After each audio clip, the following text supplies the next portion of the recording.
me.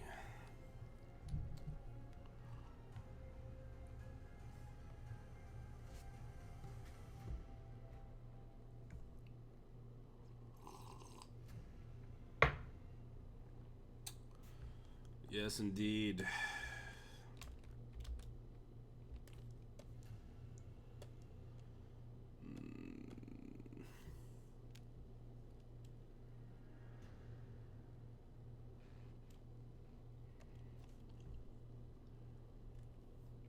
Oh, you know me.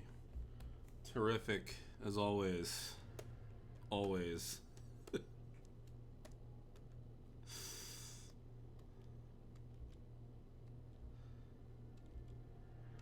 I'm just doing. Oh wait, who did what now? Are my pop-ups not working? Terrific. 1 second here. Let me just. I do not know why this shit doesn't work. Oh wait, Twitch alert. Oh, that's why it doesn't work. All right, it should show up now.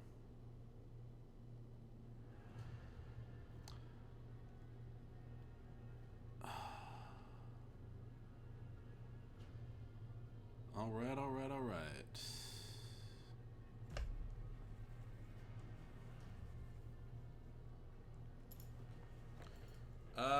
We did announce who won that. Sorry if that contest was a little low key, but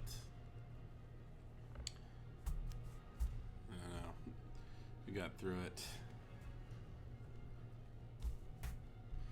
You love Tango and Cash. Well, do you love it as much as I do, though? That's the question. What animations? Just I don't know. Can you give me an example of something?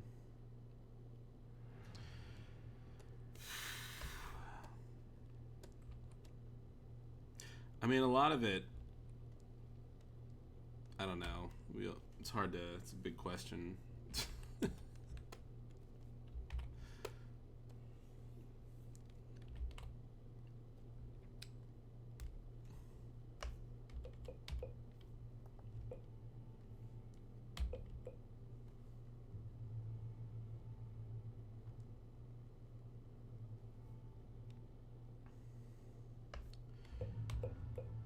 I mean, it's a combination of myself and Corey tag teaming a lot of those.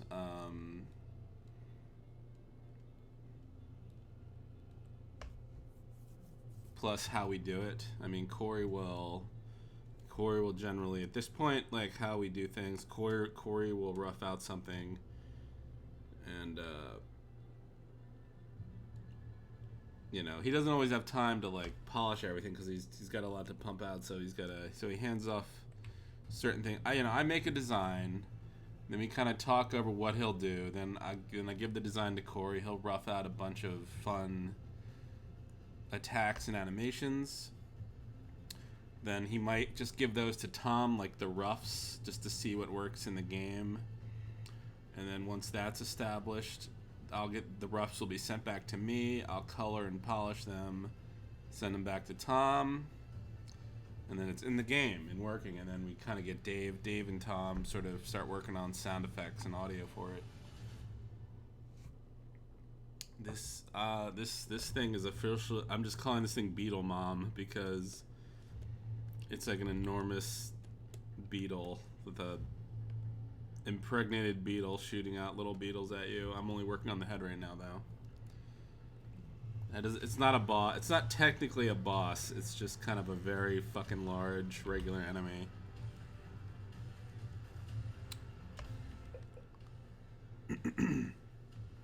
But if you want me to break one down for you, I could.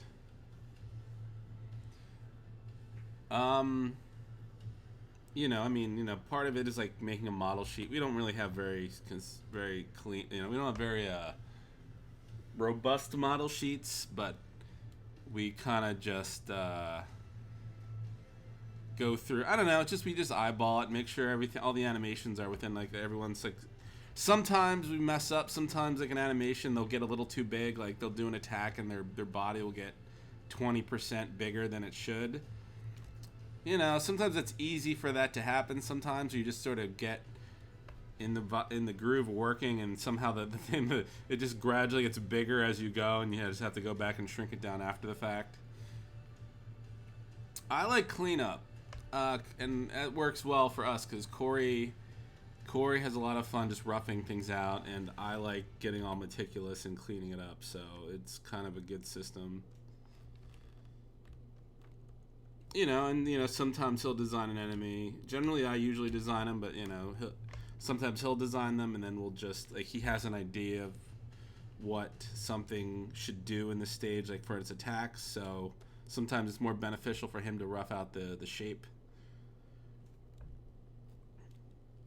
But we go back and forth on a lot of things. There's like rare instances where Corey's just like, he's like, I'm not sure what this should look like, and then I'll take a crack at it.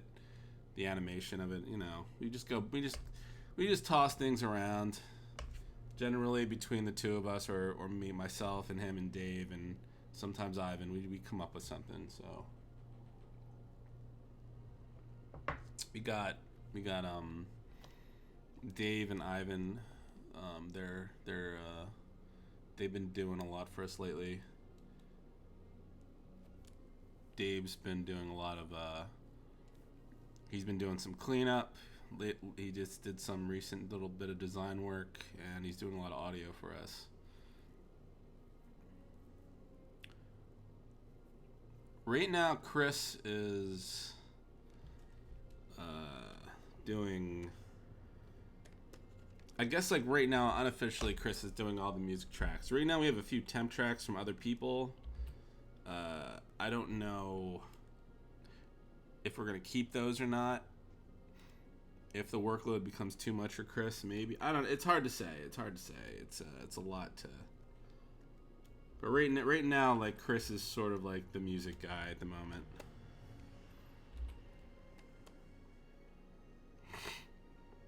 No, it's all good, man. It's all good.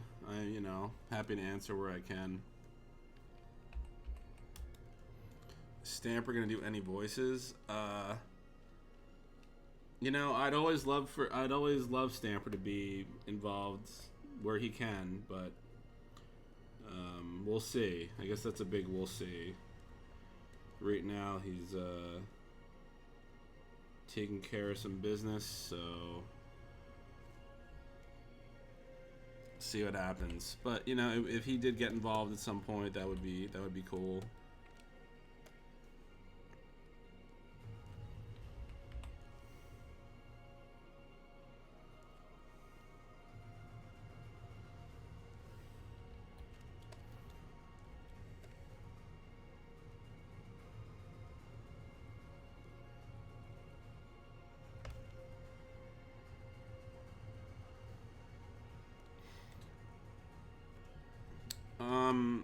Right now it's the Xbox and PC.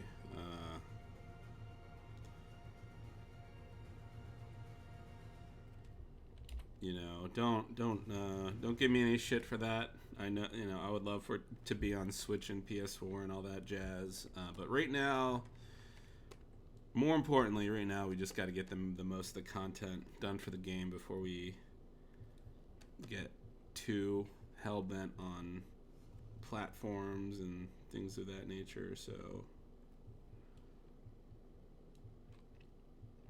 the general music direction, if you go to Chris's SoundCloud and listen to a bunch of his tracks, it's very much like his musical style, so that would probably give you a good indication of how that would go. We have a few.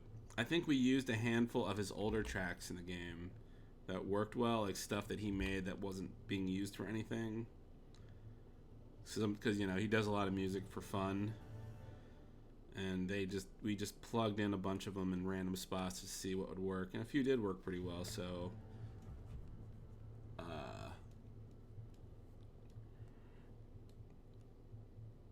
You know, as far as like the actual PC store, I don't. Man, I don't even use a PC. I don't game. I don't do PC gaming, so I don't know. I can't answer. All I can say is that there will be a build that runs on a PC. That's all I can say at some point. So we've been working on it for a few years, several years now. I know we post bits and pieces on Twitter. Sometimes it feels like we're posting the same thing, but it's just because we don't want to show off most of it. We have like a bunch of bosses done that nobody's ever seen, so you know it's stuff we just kind of I just don't want to like show off like everything years before it's done, you know, stuff like that. You know, I don't know. Game development takes a while, man. Takes a while. I know. I was talking to a guy the other day. He said he's been working on a game with his team for like 10 years. And, you know, we're not that far. We're not 10 years into this, but it's been a few years now, yeah. Scope creep? There probably was a struggle with that initially, but at this point, I think we know. We have a list of everything we know we need to do at this point. There's no more. Anything that we add that we haven't thought of before, that just comes into like enemy ideas or stuff like that. But no, we're not adding new gameplay features or things like that anymore. It's all just. You say, yeah, that you're joking, but you're not. It's a game. When you say game devs aren't gamers, it almost there's this funny thing that happens, I guess, and I've experienced it firsthand where you just you do this stuff all day long, and then you just I don't know. It makes you. It kind of drains you in a way. I don't think it's affected Corey as much. Like Corey's still passionate about his games and stuff, but you know, I can feel it. I come home at night, I don't even want to play games. I just want to sit there and watch TV shows. So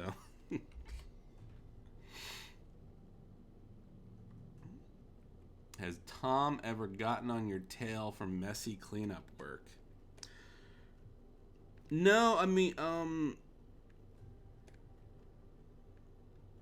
here's I'll break it down for you. No, Tom's never given us shit. No, it's sometimes I feel like I disappoint Tom. Where not really that's a strong word, but basically because like we're rushing through, we're a small art team, we're trying to do as much as we fucking can. Sometimes I will cut maybe too many corners where I get stressed out. I'm just like, all right. Instead of like 10 frames of animation, I'll make this like 4 frames or 3 frames. And, you know, Tom will just be like, you know, I don't know. He's like, I'm always trying to cut corners, little corners here and there because, you know, I don't want it to take forever. But sometimes I might go a little too far. And, you know, Tom's very nice. He's just like, you know, I was like, you know, he's like, we can leave it. But, you know, it's, we could always make it a little more animated. He'll just say it like that, and I'm just like, okay, I'll go back and fix it. I'm happy to fix it. It's just, sometimes you just stare at something for too long, and you don't even know what other people are going to see when they look at it, so. What genre? There's a lot of punching, shooting. It's like there's like side views, like a side scroller. Then there's a huge world map that's like there's like an overhead view. It's kind of like a Zelda Link to the Past type like overworld. Plus there's like a big story element to it. So it's you know, I want to keep in mind it's this is a small team making this, but we're trying our best here. So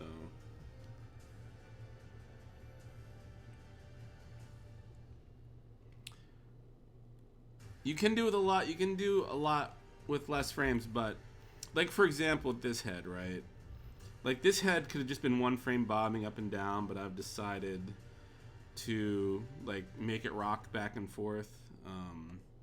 Like, this was the old head, and I didn't really like it. It's like, I added the hair after the fact, after we talked about it, and it was like, it just didn't it lacked expression, and it was just really fucked up. It was just too detailed, and I just didn't like it. So I'm redesigning it, giving it like bigger eyes, where it's just kind of looking angry and disgusting and sad, and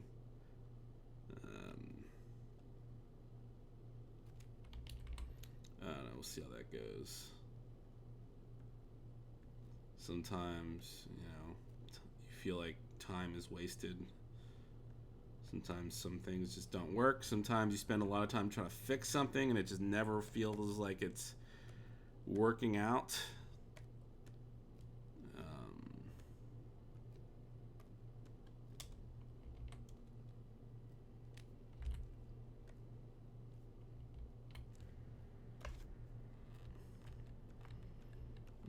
Sometimes you just gotta go back to the drawing board.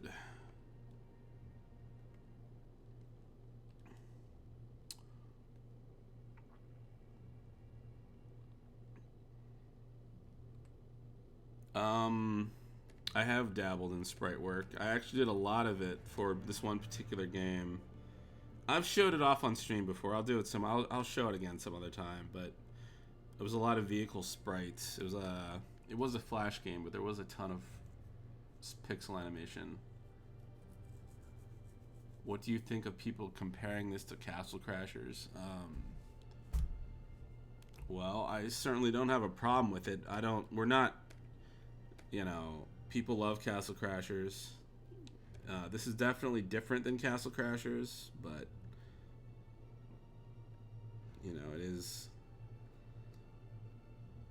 it is from Tom Fulp, and, hopefully people like this as much as they like Castle Crashers, I guess.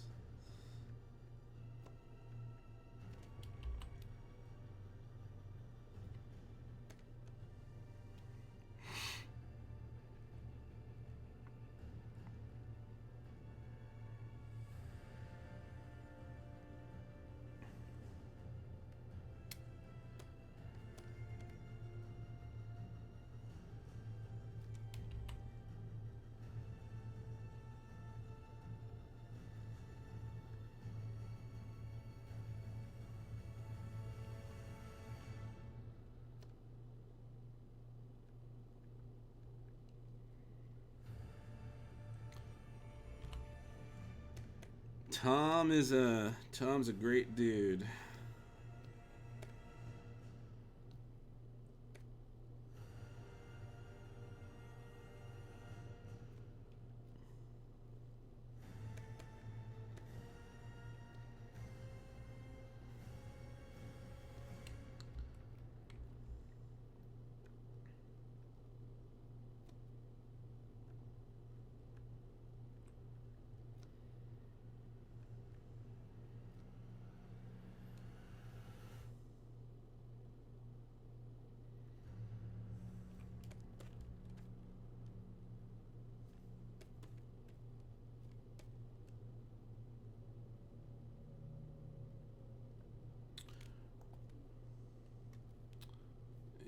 Yes, the classic animation of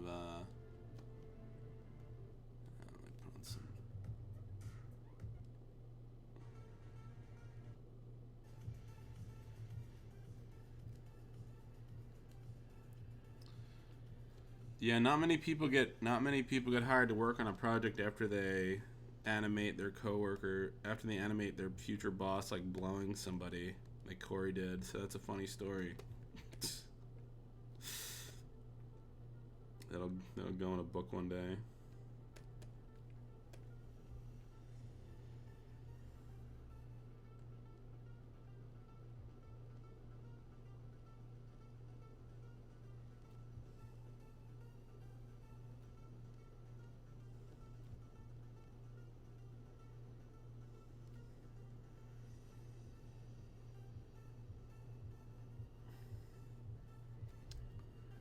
What? Oh, I'll elaborate. Before myself and Tom ever met Corey, I'll get back to the Star Trek thing in a second here. Before we met him, when he was on Newgrounds, like one of these, like, you know, passionate up and coming animators, he was kind of like, he kind of was scary in a way because the dude, you know, Corey was very talented but very focused, and he would make these incredibly long, like if he had a beef with someone, he would make an animation 15 fucking minutes long. He would spend months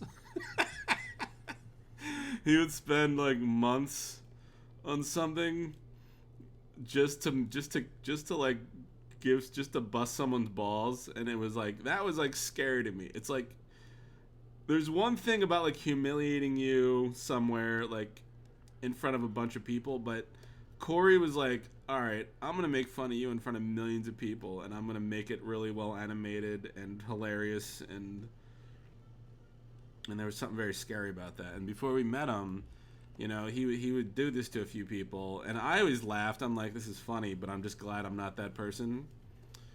This is like 2009. Current day Corey, he's a much nicer guy.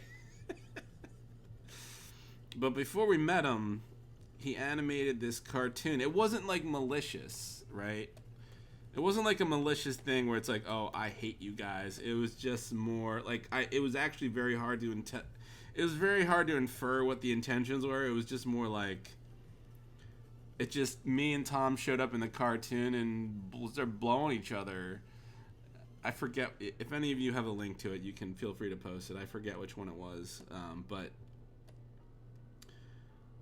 I was like, that just made me nervous. I'm like, oh fuck, did we do something to did we do something? It's like, is he just giving me hell because he thinks I'm not funny, or did I say something or do something? And you know, but then we met him. Then, you know, then he kind of moved into town the one day with Chris and Zach and Stamper and Niall and all them, and you know, he was just the nicest guy. And I don't know, it's just a very funny chapter in our lives.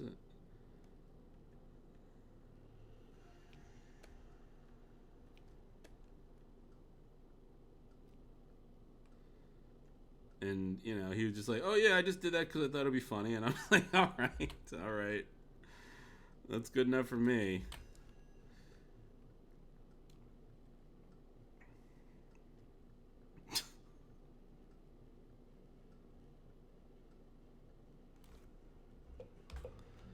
Yeah, no, you're right. It's kind of the opposite. Yeah, that's how a friendship ends. But no, in our case, this is the beginning of our beautiful friendship. Yeah.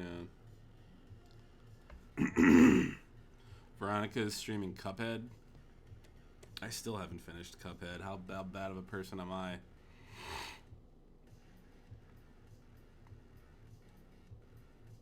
Jeff, where do I meet animators to collab with? Well, what do you do? Are you an animator, or are you a writer, or a programmer, or what's your what's your goal here?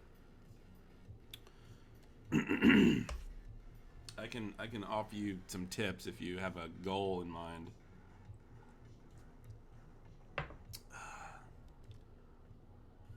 Animator, storyboard guy.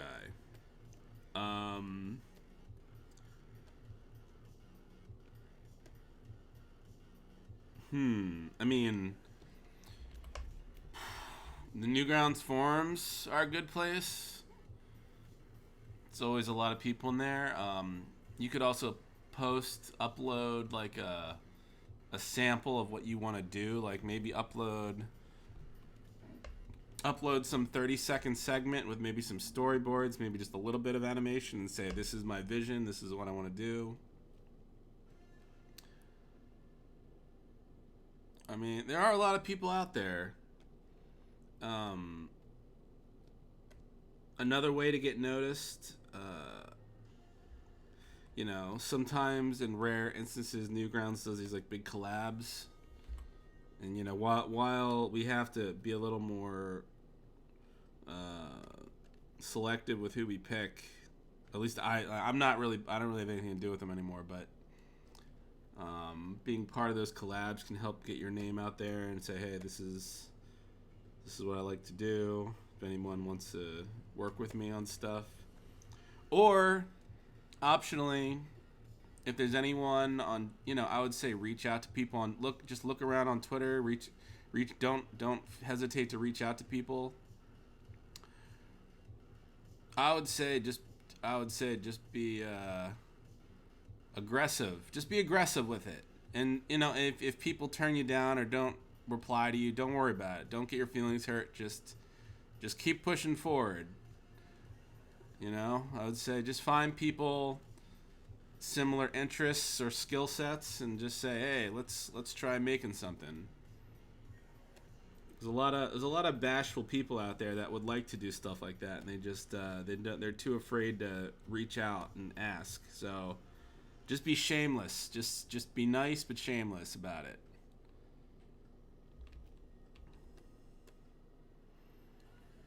It's like that scene. It's like that scene in Glengarry Glen Ross, which I'm sure none of you have seen, but always be closing. ABC, always be closing.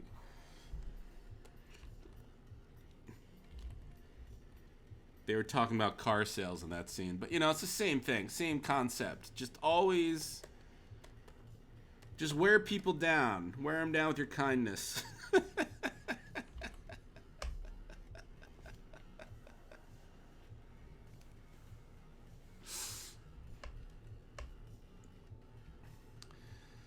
Oh, fuck off, boomer, you fuckers.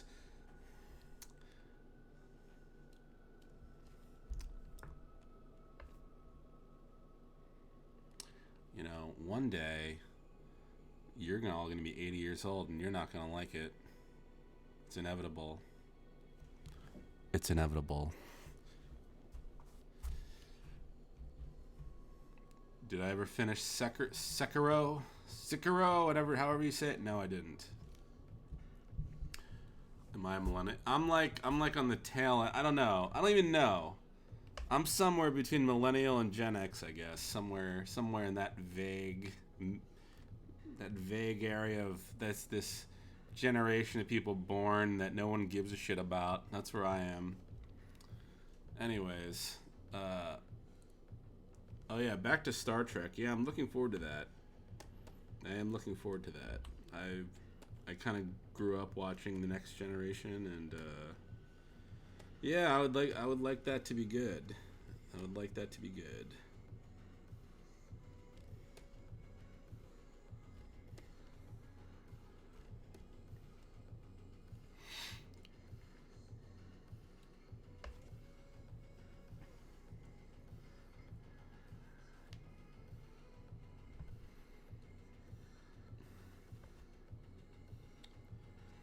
I would say she deserves a slight backhand, maybe not a fist, but just the back of your hand once for that comment.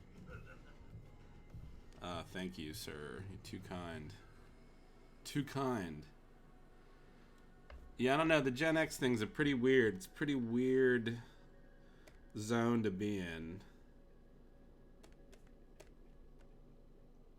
It's just really weird because people like me, we kind of grew up in the analog area. Yeah, the analog era a little bit as it was transitioning to digital. So we're like the only people to ever have like a bit of both.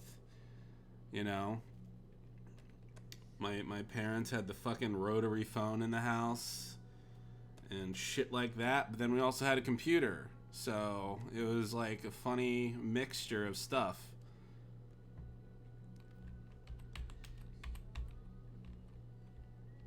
If I want to have fun with my friends, we had to go out in the woods with sticks and rocks, it's...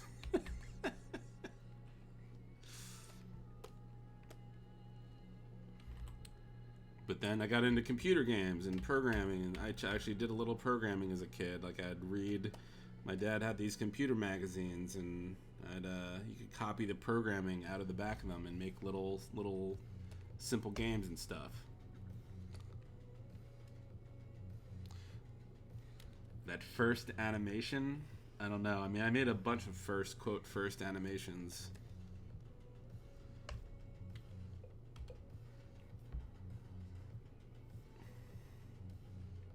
Do I vape? I've tried it, but I don't own a vape. I don't own. Do they even? Is that even cool anymore? It seems like the word vape is almost uncool now. Now it's like they use these. What are they called? Are they called Juul? No man. What? Juuls? Juul? I don't know what there are. I've tried those too. But I don't know. It's kind of a weird little gateway drug they got going. I would never buy a vape pen. I mean, I don't care if someone gives me one. I'd try it, but no, I'd never buy one.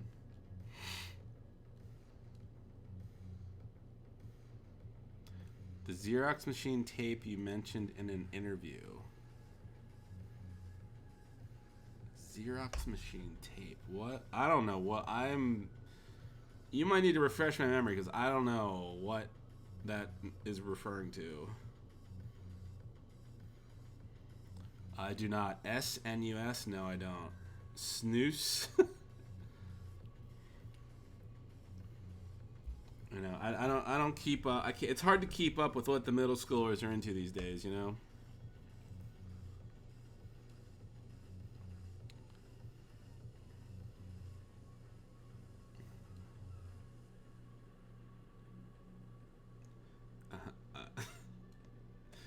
I have no fucking idea what that is.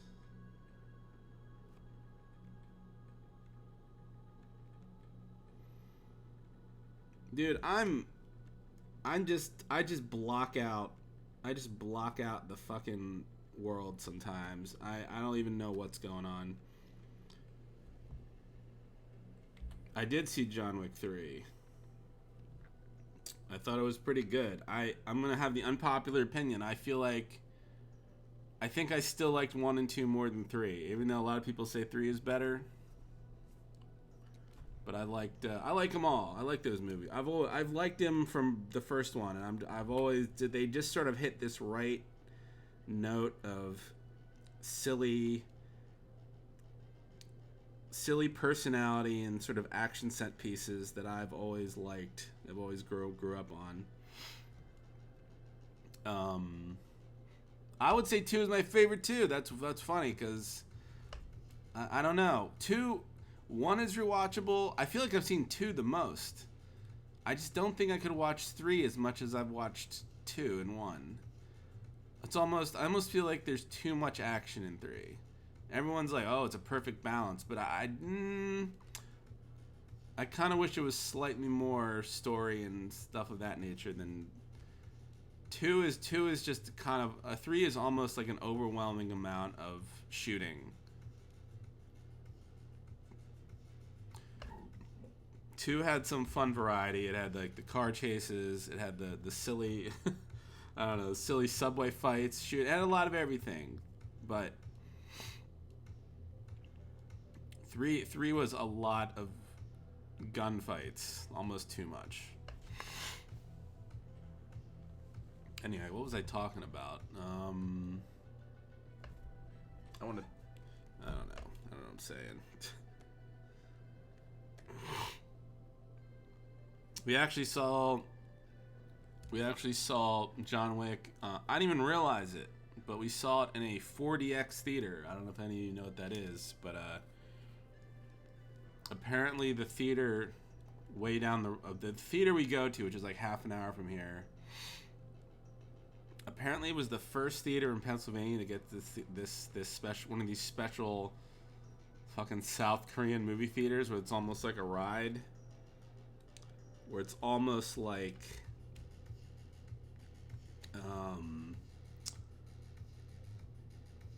yeah, at first you're just like, what? Yeah, it's vibrating chair. Yeah, the chairs tilt. They tilt, vibrate, and then there's also like water and air being blasted in your face. Yeah. And apparently there's a smell. There's a thing where it can shoot smells at you too, but I didn't get that. Yeah. Yeah, there's water. You can actually turn the water on and off on the chair if you don't want to get sprayed in the face. But John Wick, I don't feel John Wick was the best avenue for it. It was almost like there was so many gunfights. The chair just was shaking violently like the whole movie, and I just don't know. I was like,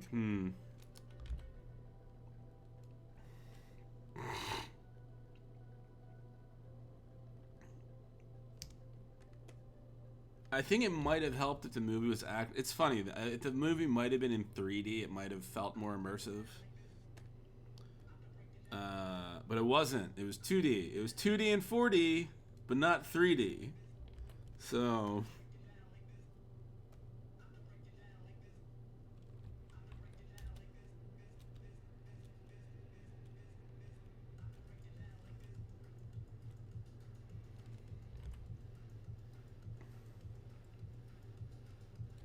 I love the shotgun scene. That was fun. They're struggling to take down those guys, and then you just go out and just start blowing their fucking heads off, like through their helmets.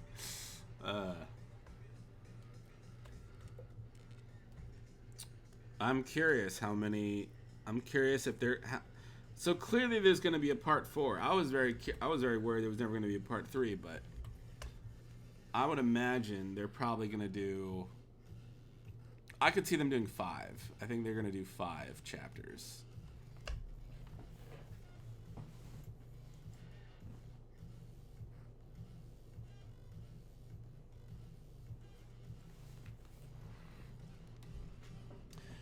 Sorry, no more spoilers. Sorry, no more spoilers. No, there's a lot that happens in the movie. I won't get into it. Fun movie though.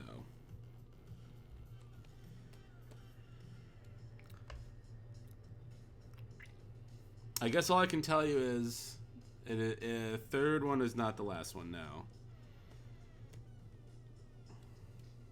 One second, I'm gonna grab a drink.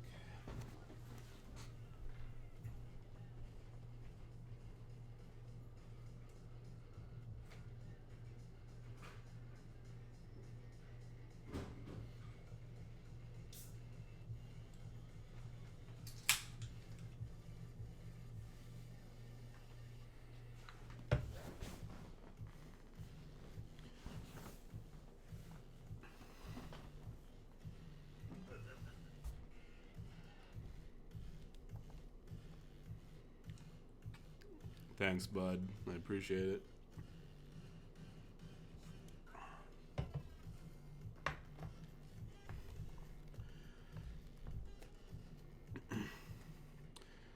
I do like the mythology of the movies, although they can be admittedly absurd sometimes. I mean, they're pretty much absurd all the time, but it's just like it makes it feel like there's thousands upon thousands of assassins just in New York. And apparently there's just millions and millions of them. Like it's almost a little much. It's like there are just so many assassins in the world. They need hotels in every fucking country and for them. It's and they all know each other. They all know each other by name and everything else. Like John Wick almost recognizes almost everyone that's coming to kill him.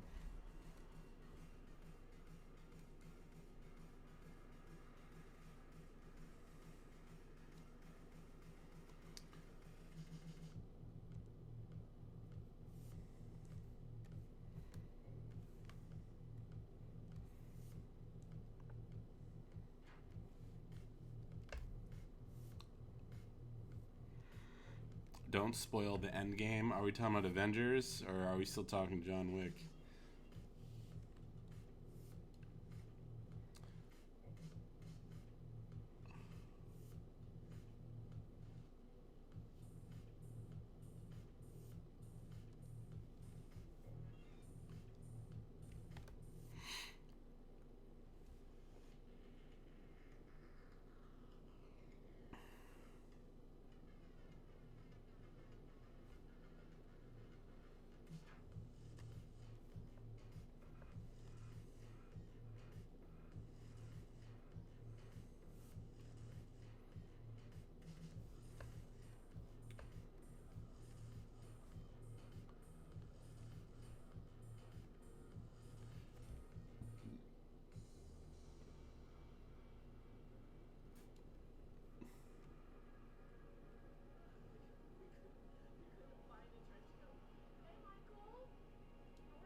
You should just all go.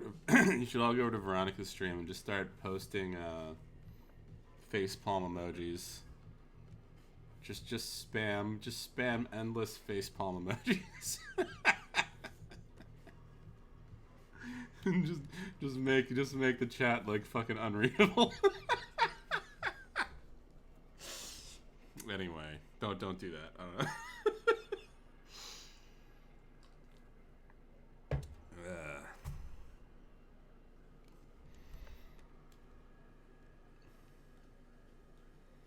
Oh yeah, no, I've seen that.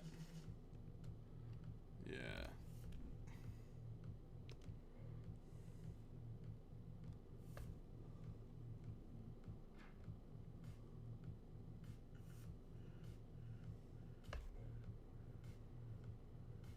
I mean, you can do it if you want. I won't stop you.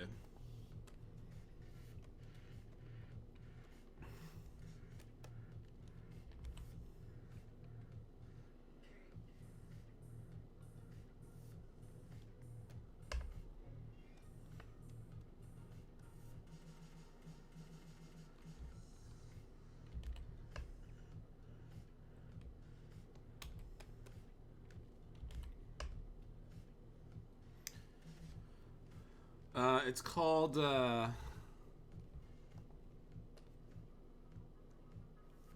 here it is if you wanna go harass her.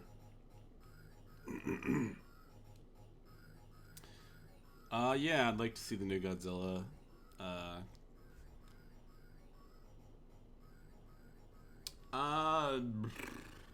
Marvel, I don't know. It's fine. I'll watch those movies, but I'm not. Hey buddy, mine unbanning me. I've learned my lesson.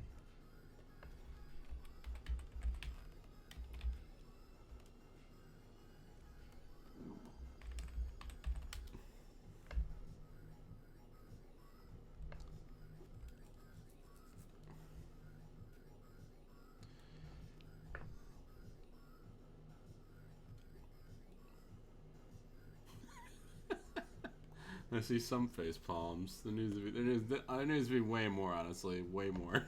Look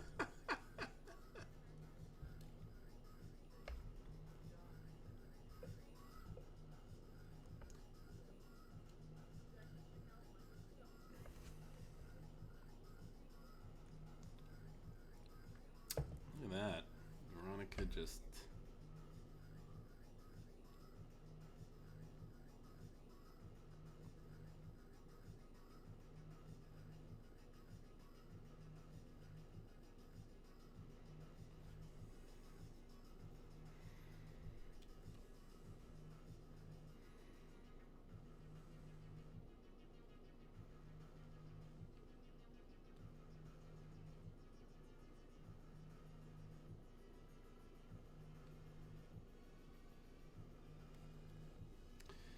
Alright, I'm gonna bail on that. Let's just get back to the matter at hand. Back to the matter at hand.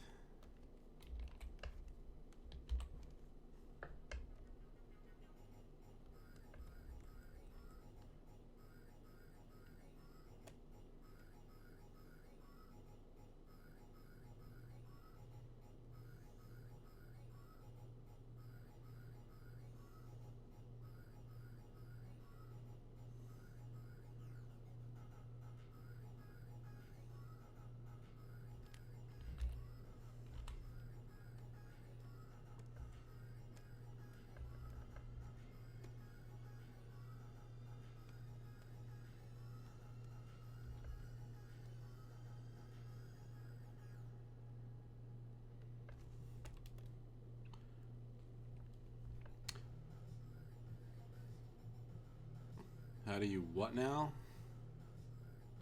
Jeff, what's a good way to get constructive criticism on art? Don't ask your friends. Don't ask women.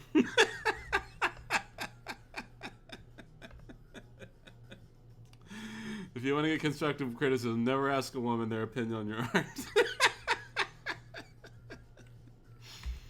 That's not a shot against women. That's just more like, you know how women are like, you know, a lot of girl artists, they're very like, oh, you're the best. No, you're the best. No, you're the best. No, you're the best. They don't want to be mean to each other or anyone else. It's not a criticism of them. It's just, if you really want harsh criticism, you just gotta find someone else.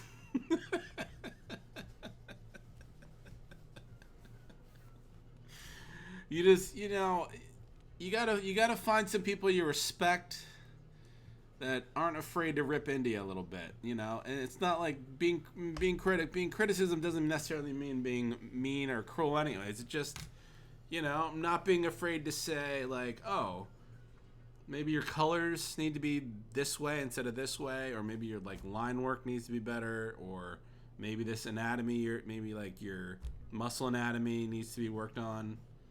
That's all. I try to be honest but fair with people if they ever ask. You know. You know, I got, you know, sometimes someone sends me a caricature and I'll say, yeah, that looks like him, or it doesn't. Like, it doesn't look like him. Blowing smoke up someone's ass. It's you're saving them pain in the short term, but in the long term, you're only hurting them. So.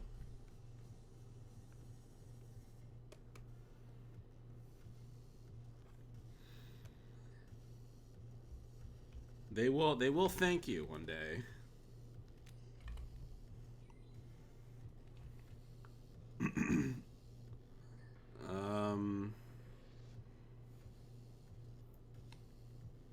Haven't I all right. Well, I think I've checked out your art a lot, man. I'm just got to keep rolling on this for a while.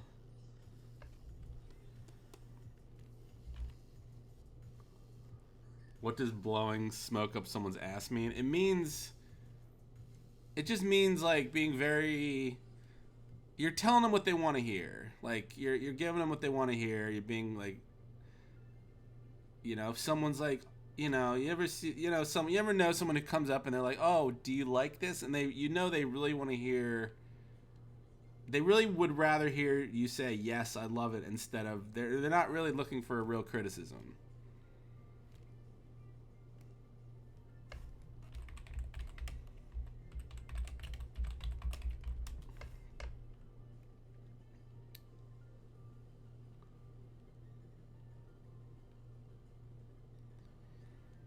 Here, Urban Dictionary. Blowing smoke up my ass. Complimenting a person merely to gain something in return.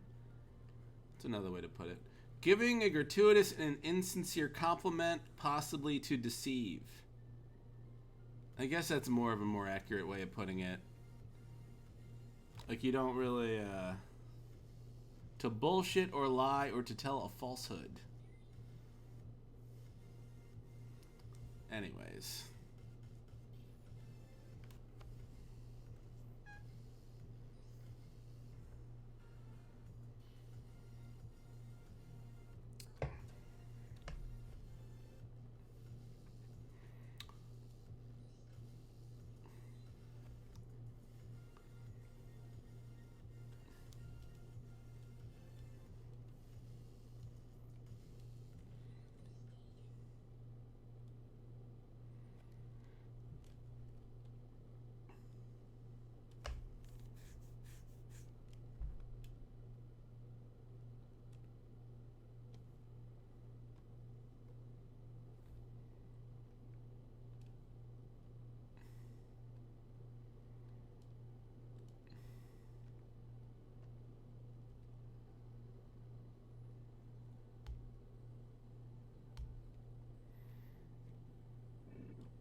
Hello, what's up, dude?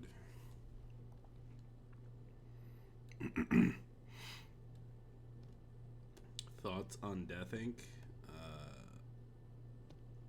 I think he's a talented artist. I'm not going anywhere else on that matter. I think I know where you're heading with that question, and I'm just gonna leave that. All right.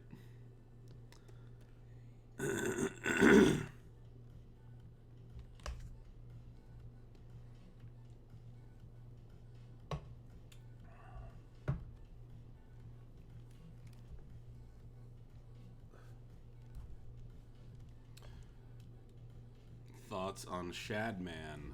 I got no problem with Shadman.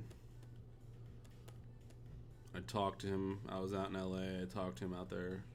I got no issue with him.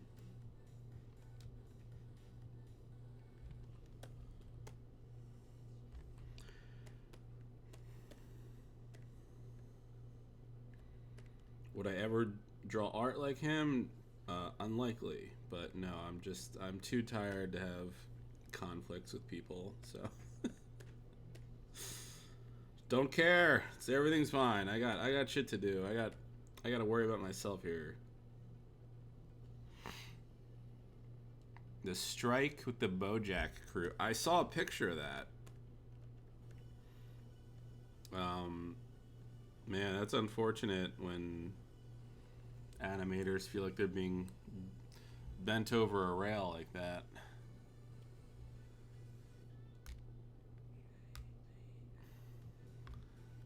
No, I've never met them.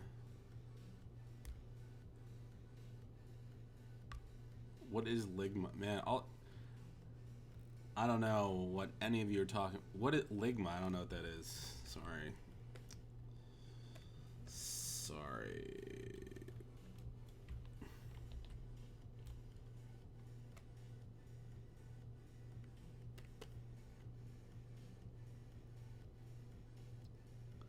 Ligma balls. I see. This is like you guys. It's almost like you're asking me like to say. It's almost like a game where you're asking me to like say something silly, and I don't know what it is. So I'm always falling for this trap over and over again.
Jeff, I had a crash. Oh.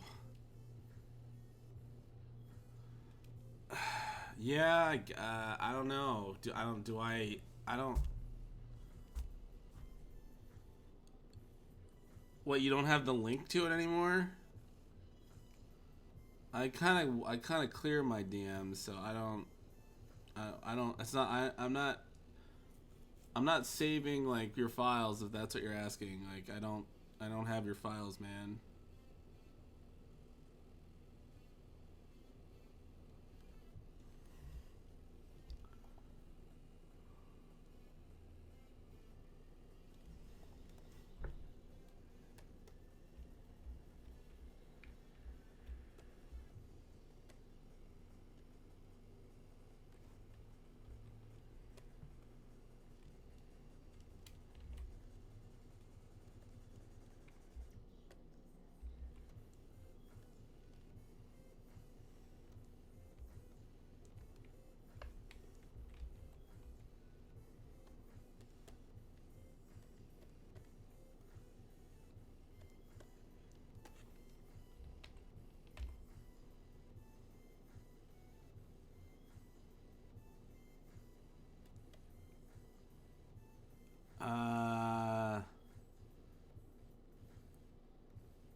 Why do you want that? I mean, I don't need any more remixes, man. It's okay. But why don't we just leave that one? We'll just leave that one in the dirt.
Hello, Unquan. How are you?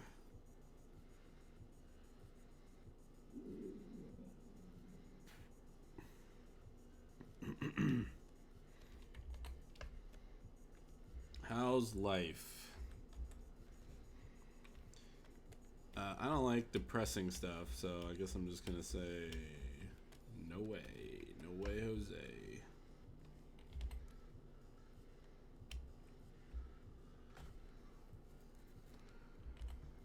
You're welcome. You're welcome. It's good to hear. Good to hear.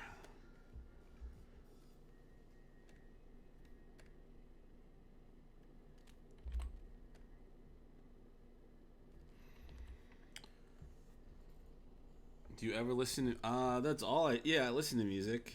Yeah. I don't listen to stuff with lyrics. Lyrics distract me. I either listen to music or watch just kind of like cooking shows, just stuff that I can hear but I don't necessarily need to pay attention to. Like I've been going through all 10 fucking seasons of like MasterChef while I'm working.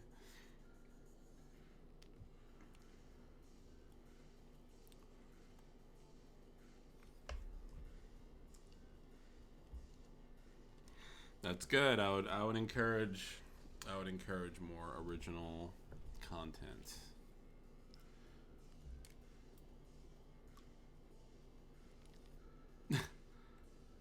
I used to have a bamboo fun, but no, I use a Cintiq now. Do you feel you've grown a lot as an artist since starting this game? How tempting. So that's a big question.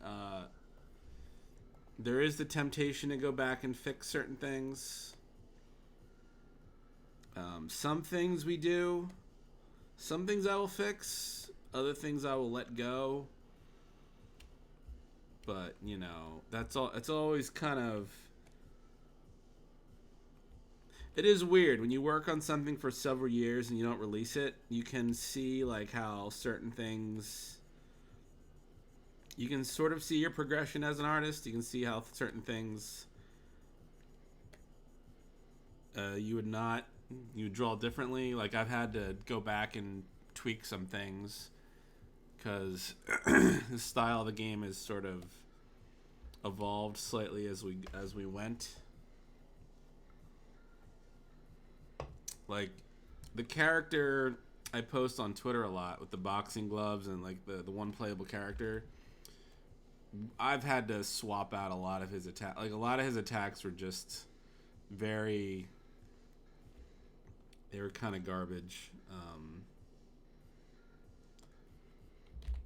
And then Corey came aboard and made them like a lot better. So then we just had to. Plus the fact that like lighting and shading, I would just fix that stuff on my own too. So it's just like this never. It can be a never-ending hell if you aren't careful, you know.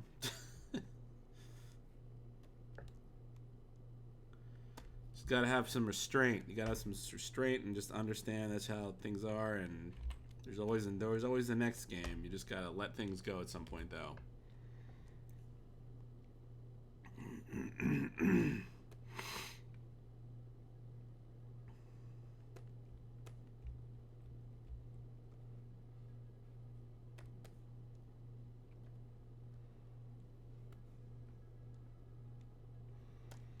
Anyway.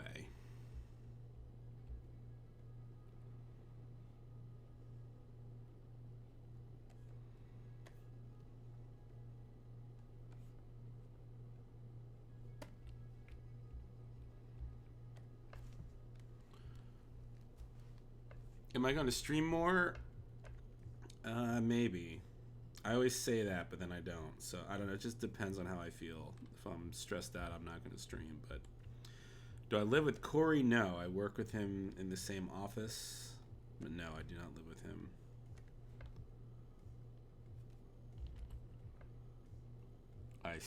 We sit next to each other, sort of, in a cubicle-like area. When I say cubicle, it's not like a soulless office or anything. It's just we're sort of in the same little workspace.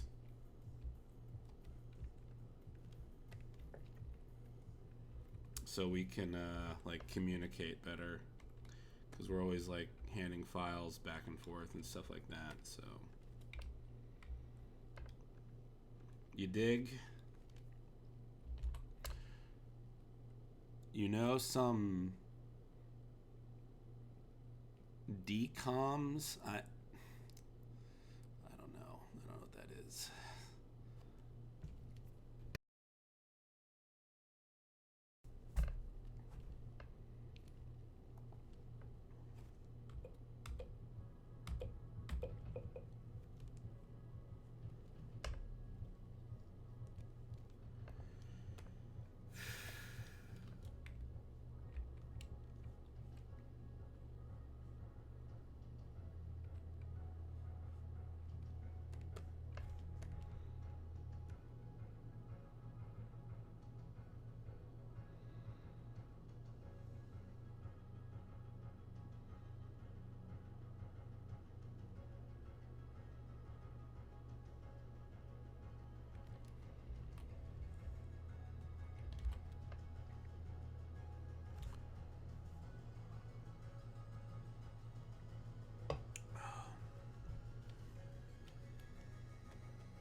Fun? Well, fun is relative, my friend. But it's getting some stuff done. I'll see how long I can go before I peter out.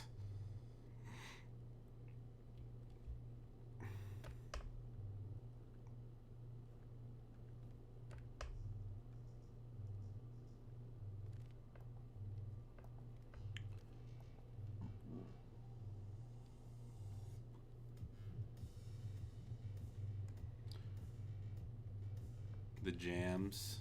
This is Cyberpunk 2077 Radio Mix.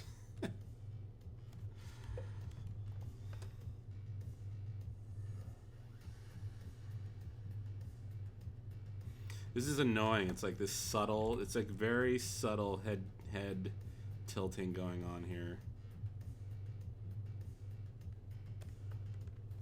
I gotta like, it's almost annoying. It's annoying.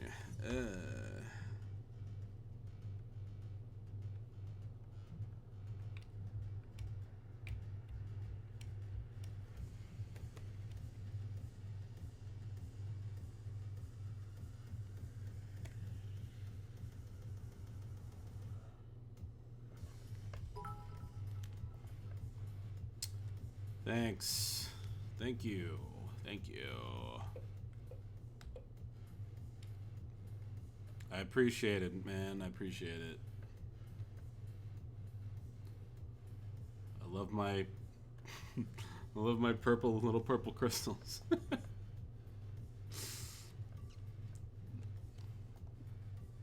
No, I've never played Dragon's Crown. I know of the game, but I've never I was going to play it, but then it just kind of vanished off the radar. I don't know, like maybe if like they do like if they remastered or something and put it on a PS4, I'd buy it. It just kind of like I don't know what happened to it. It's just one of those games that's just hard to find now. There's really no way for me to play it.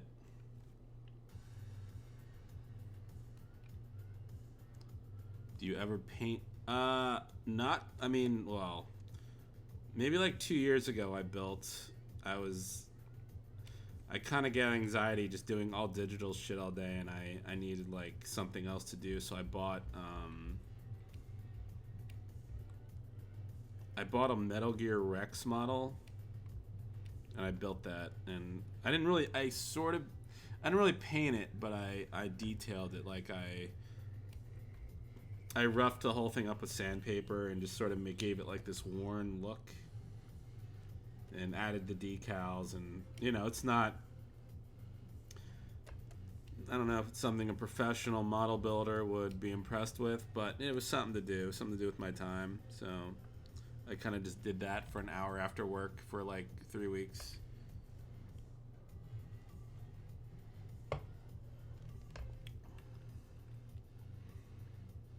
Sexual harassment guy. Is that your shtick now?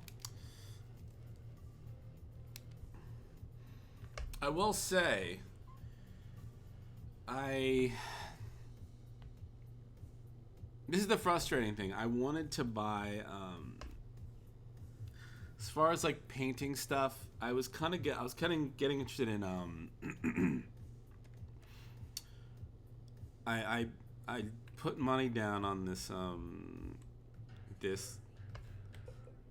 is it? Bloodborne board game Kickstarter. I don't know if any of you saw that. But, and the figurines were like a good size, and they looked really nice, and I'm like, oh, this would be fun to sort of paint or something. I could just do this in my spare time. But I just, at some point I realized, it started at $90, and I think the final thing is probably going to be like over 400 or something. It's something. They just kept adding all these bonus packs. Like they put in a bunch of garbage into the first, like the base game only has like the first 3 bosses, and there's like 20 bosses, and they just kept adding these $40 and $60 add-on packs. And at some point, I realized, I have no one to play this with. I'm not gonna play it by myself, and I'm just gonna have all these like hundreds of duplicate figurines. Part of me just wanted to buy like if I could just, even if it was $90 for like just a pack of all the bosses, or all like one of each, I'd buy that. I just don't feel like spending $400+ on like this enormous set that has like 80 of every like little figurine, and there's one of every boss. I just kind of, I don't know. I was kind of interested at first, and then I'm just like, I forget it, and I canceled. So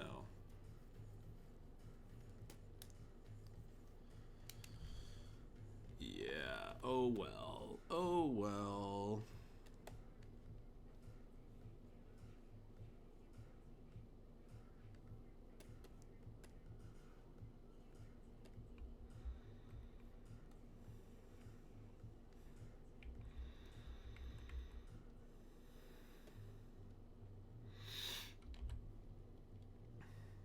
The fun.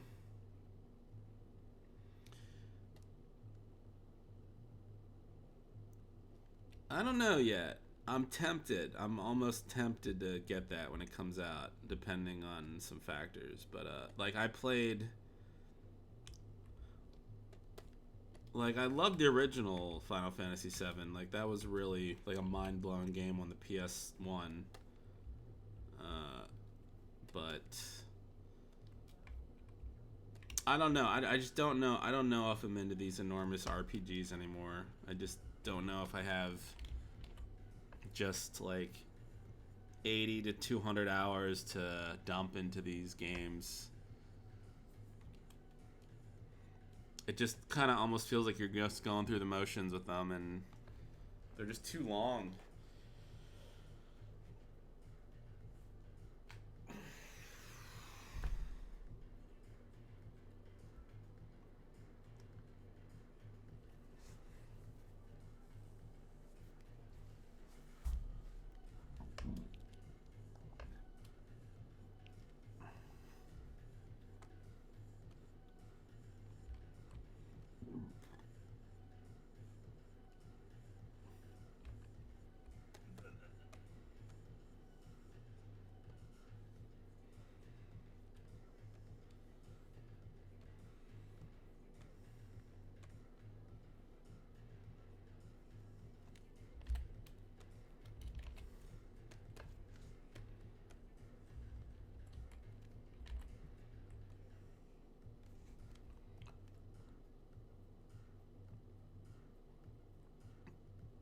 The new River City game. What is that?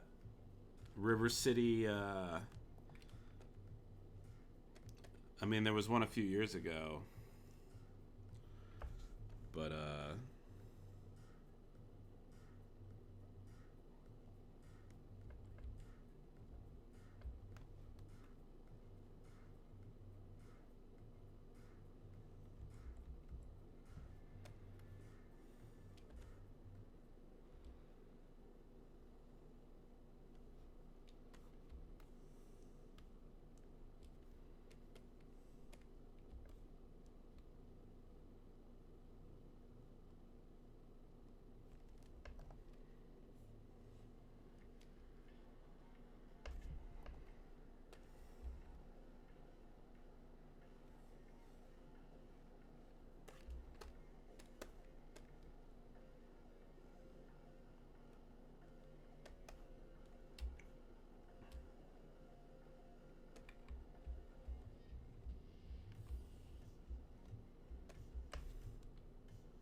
Death Stranding. I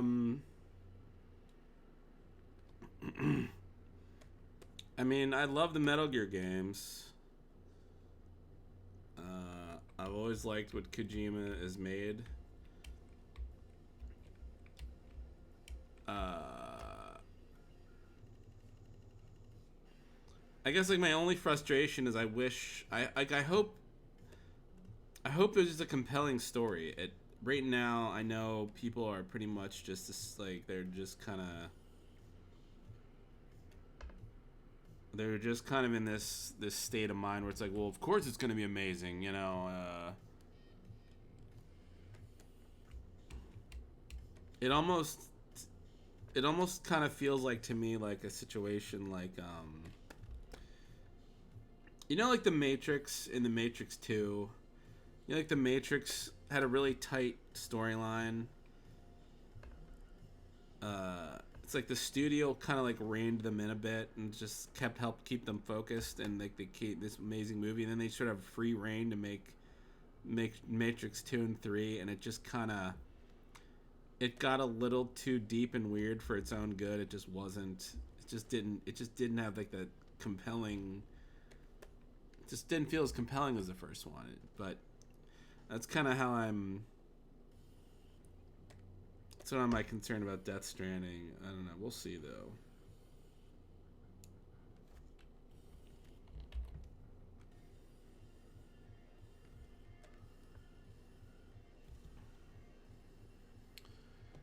I have no doubt it'll play really well. I have no doubt like the mechanics are going to be there. I have no doubt. Like, you know, Metal Gear Solid 5, I mean, it played amazingly. I really wasn't that into the story all that much. I don't know. I just, like, on one hand, I know some shit went down behind the scenes where they just couldn't quite get everything in they wanted. But also, just I mean, just from the get-go, I just wasn't really that into the story. So, I know Kojima's a brilliantly smart dude. He has a lot, you know. I'll acknowledge how brilliant the dude is. It's just,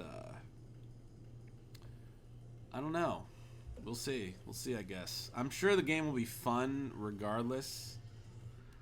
I'm sure it'll be fun no matter what. As like a game, but I just hope I just hope the story isn't so fucking metaphysical and weird and out there that it doesn't. I just want it to feel like a compelling storyline.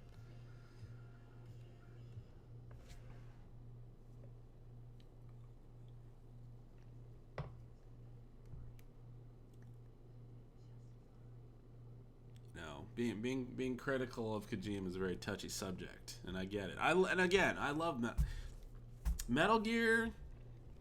The Metal Gear storyline it's like my favorite. It's like my favorite video game story. It's like it's like how batshit crazy it is. Like it goes from kind of a little straightforward with some sort of fantasy elements, and it just keeps getting crazier and fucking crazier. And they sort of, I mean, at least from like the original games, from Metal Gear Solid 1 to 4 at least, they tied, like, 4 really went out of its way to tie everything together. And I feel like they did a pretty good job. They did have to, I wouldn't say retcon, but they sort of, you know, like, for example, like, what's his name? In Metal Gear Solid 3, the black dude. I'm sorry I'm calling him the black dude. Your communications guy. I forget his name. But they retconned him into the black dude into what, Decoy Octopus in the first Metal Gear Solid, right? And that's a pretty big stretch. But Kojima's like, well, I'm gonna let's just tie it all together. And I almost feel like they just did that because he was a black guy. Like, he's black and he's black. Let's just make him the same black guy.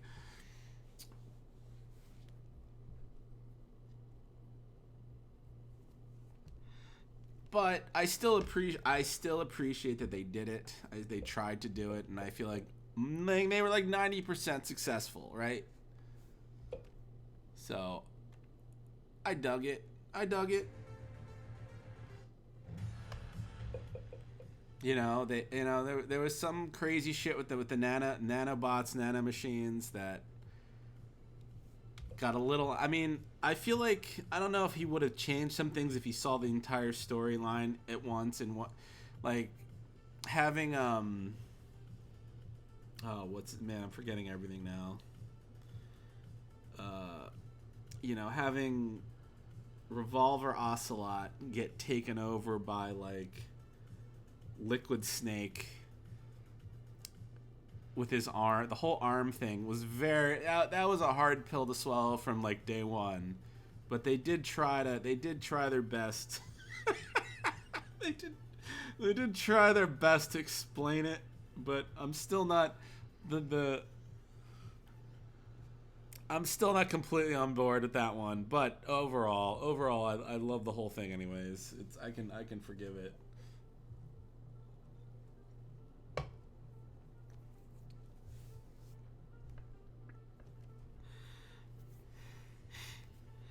Favorite Metal Gear Solid?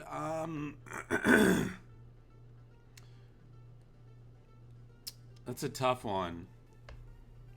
One, Metal Gear Solid 1 is maybe the most memorable. But I like Metal Gear... excuse me. I think overall, if I had to just measure up everything and average everything out, I would say Metal Gear Solid 3. I think that one had the most impactful storyline, and I thought that one was pretty cool. I liked 3 a lot. I respect 2. I definitely respect 2 for what it was doing. 2, Metal Gear Solid 2 was the biggest. I don't think you're ever gonna see a game with balls as big as Metal Gear Solid 2 ever again. Just to, and I'm sure if all of you who have played it know what I'm talking about.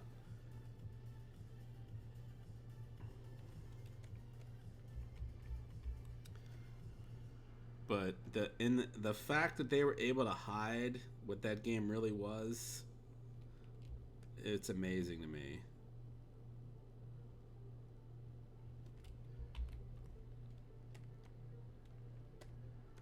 Metal Gear Solid 2 is utterly batshit crazy. It is the most batshit crazy sequel to any game ever made, and they just let him do it.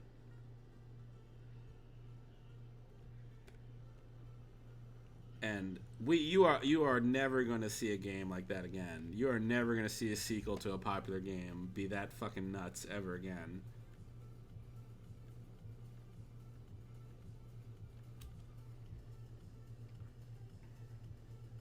I'm Metal Gear Solid. Sorry, I'm just tired. I'm very tired. All right, look, I'm very. Give me a break. Give me a break, man. It's a tongue twister. All right.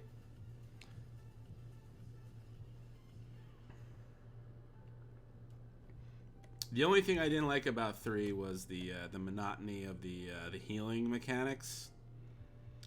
Because it's you pretty much always had, like, if I remember correctly, it's like one of like sort of 2 different types of wounds.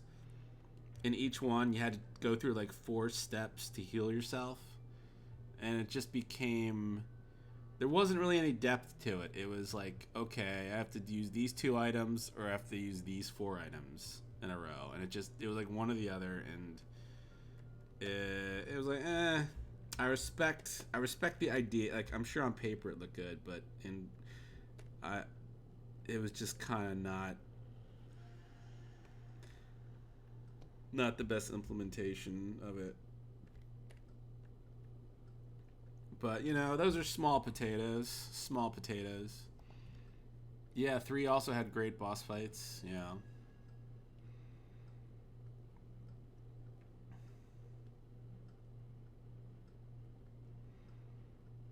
I'm also sort of.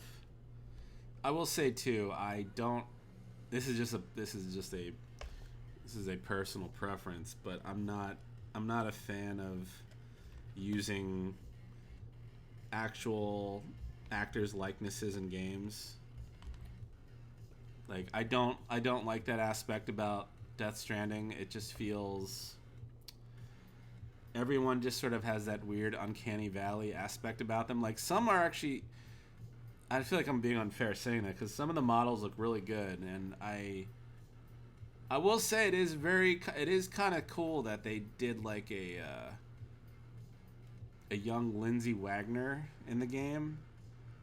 And if I don't know how many of you are familiar with her, but she was like, what was she? The fucking bionic one. Like that was before my time too, but she was. They just took like her from the fucking mid '70s and stuck her in this game as just like, it's kind of neat just seeing like a young version of her interacting with actors today.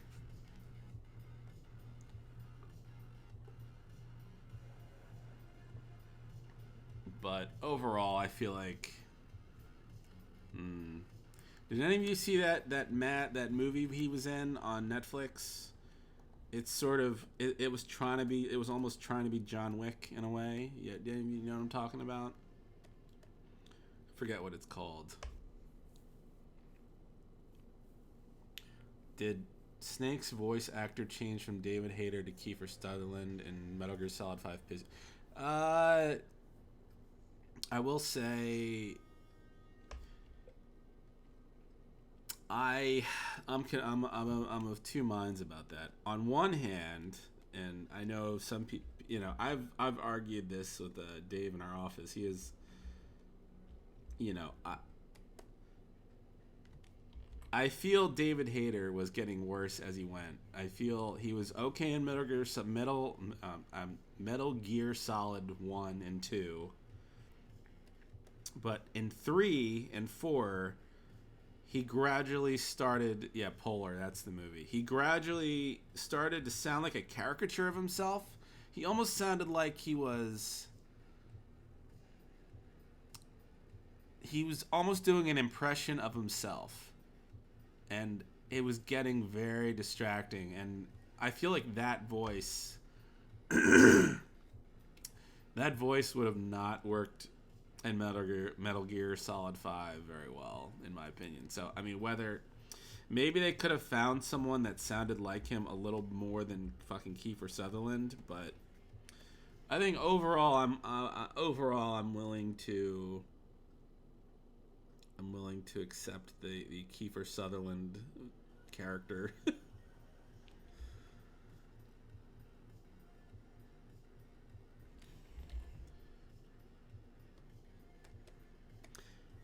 It just became, I don't know, it's really, it's hard to put into words. It's just he sounded stranger and stranger as it went. Like 5, I was not happy with his voice in 4. I was not happy with Hayter's voice in 4. It was too gravelly and strange, and I completely understand Kojima being like this is not gonna work anymore. Like, I've had enough of this.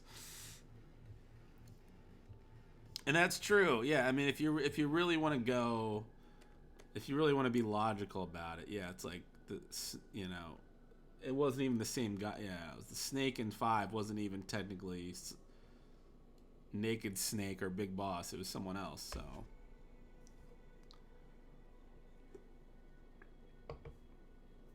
So you know, that can be forgiven too. Or explained away or whatever.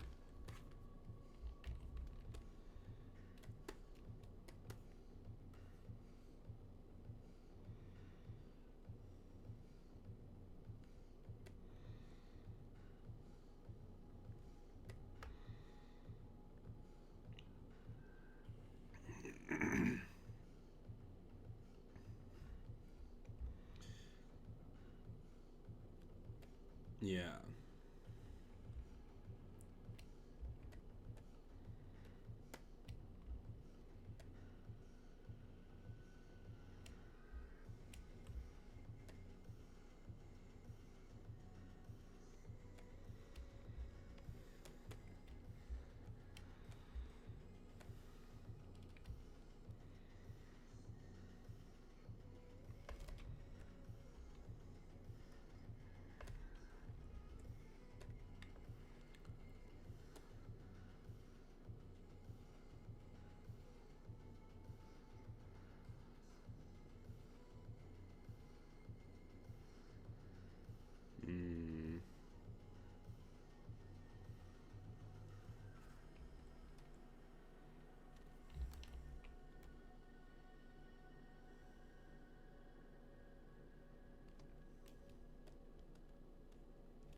My favorite PMs. Oh, is that the?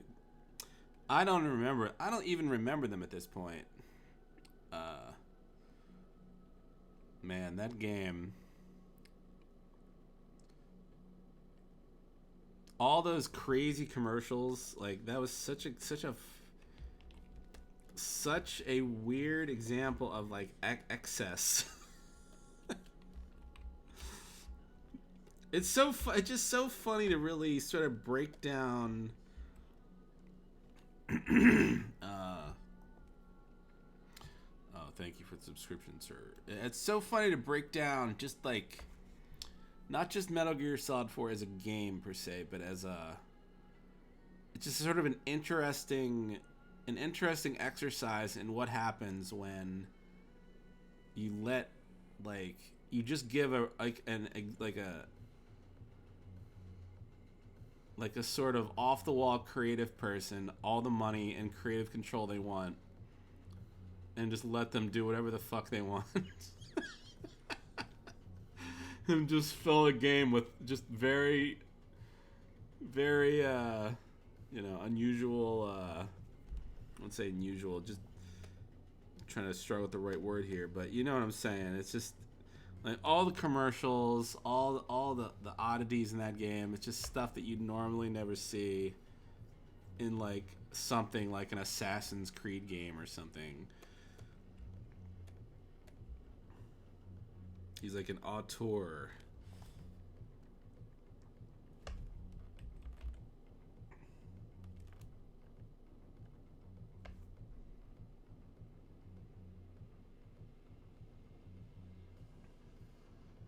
Yeah, surreal avant-garde. Yeah, sure, you can throw those out there.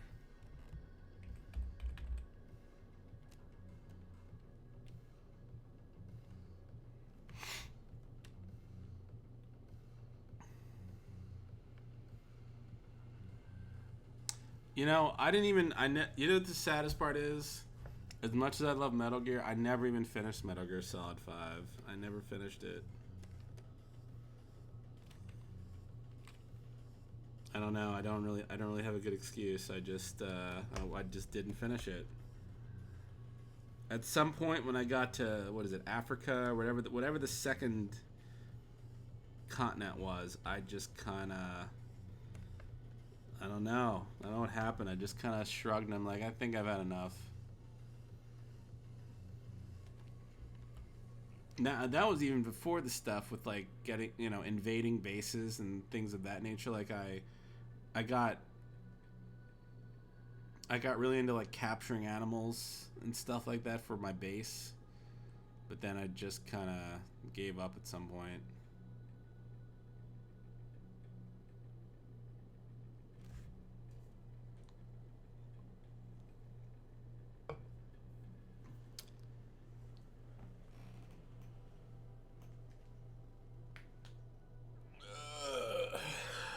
Yeah.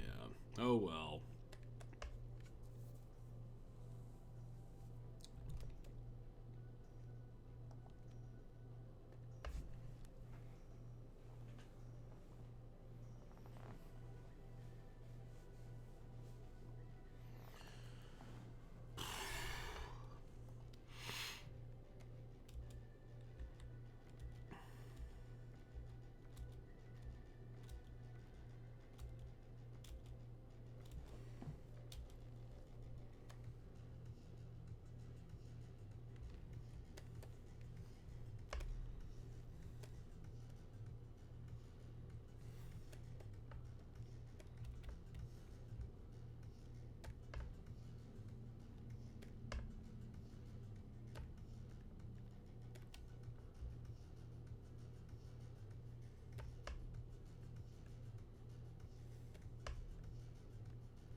No, I have not seen Godzilla yet.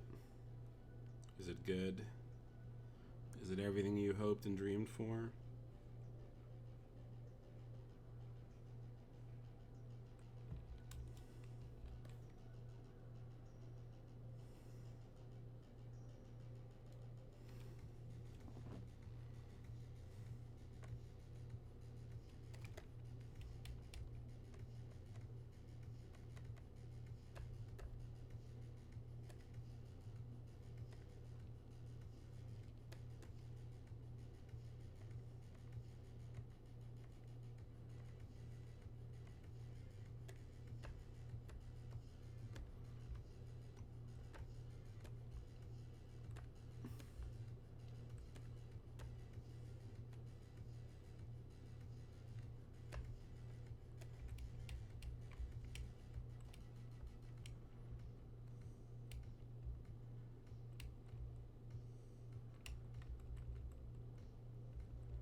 It's getting kind of trashed in the reviews a little bit. So it's kind of like, why do you think it's getting bad reviews?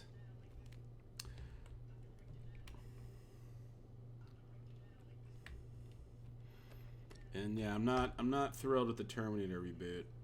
I feel like it's another 3 times have they started trying to make a fucking trilogy, a new trilogy, and this one is just gonna be the same as the other ones. It's just I just feel like if they were gonna reboot Terminator, it needed to be. They could have brought back Linda Hamilton and Arnold and all them, but I think it needed to be like really brutal, almost like a brutal horror movie. Almost, it needed to sort of evoke the feeling of the first Terminator, where it's just this fucking scary fucking machine that's just murdering its way through everyone to get to you, and there's just nothing that can fucking stop it. And there's absolutely nothing scary or anything. You don't feel anything with the new trailer. It just looks like another lame CG idiot. I don't know. And the Terminator look, the endoskeleton looks kind of stupid, and it's just I'm so just disappointed. I just like they had a prime opportunity here to make it like legitimately fucking scary. Like, they should have just had a trailer with this thing, a new Terminator. They could have made it look however they wanted, but just like legitimately just like tearing its way through people, like fucking everything up. And instead, it's this dumbass, this dumbass that just gets blown up in the trailer. It's just like it's just not scary at all. It feels just like the last two. There's nothing new and exciting about this over the last 2 movies. God damn it. I love the Terminator.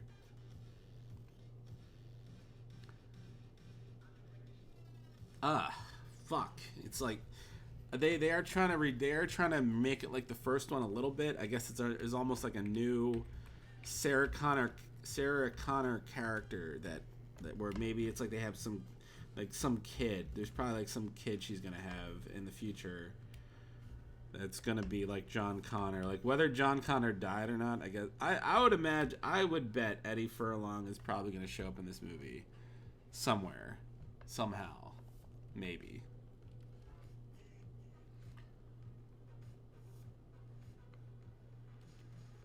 But yeah, no, I'm making a judgment call before seeing it, but it just kind of feels like they blew it again from what I've seen.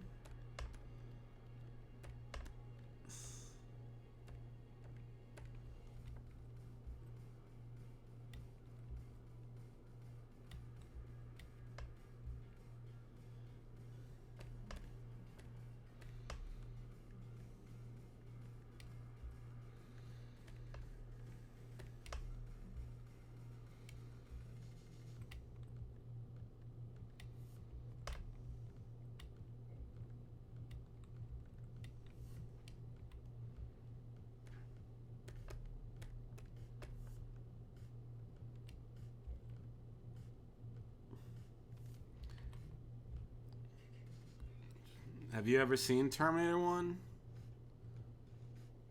I mean, if you haven't, I'd watch it.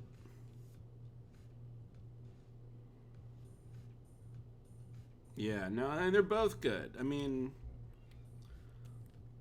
it's like this. It's like the difference between Alien and Aliens. I respect people who like each one for their own merits. Like if if you're arguing between Terminator 1 and 2 or Alien or Aliens, I can get both perspectives. Like I find Terminator 2 and Aliens to be really fun fucking movies. They're almost like rides in a way.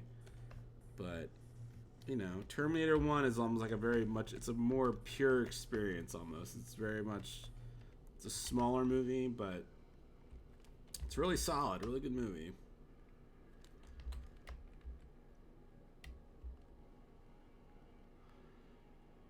Ah.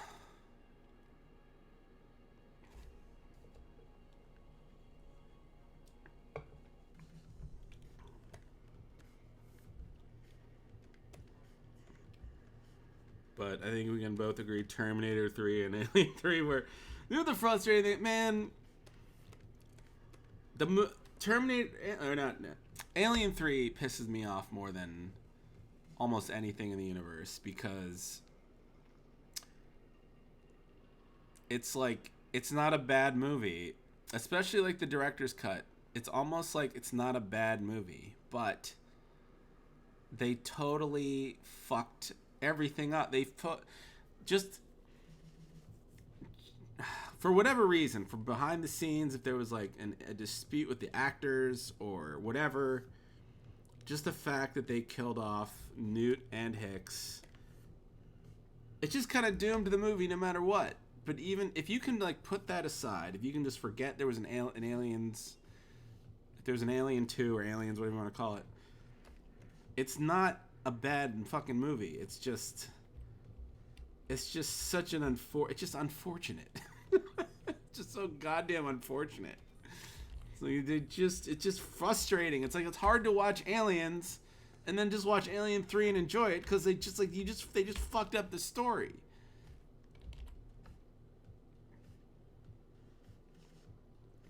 Check out like I don't know if you've seen the director's cut, but it's the director's cut if they change, like basically in the original the alien gets birthed out of a dog, but in the director's cut it gets birthed out of one of those cattle creatures on the planet. Like they changed it to a dog for some fucking reason, but it's a stronger cut of the movie. It's just, man, pisses me off.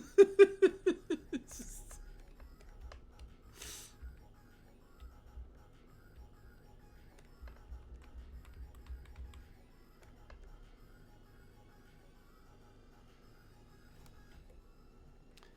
how do I feel about The Thing? I love The Thing.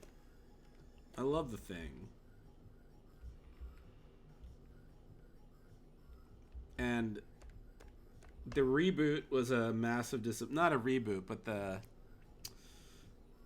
Thing movie they made a few years ago that was technically a prequel to The Thing.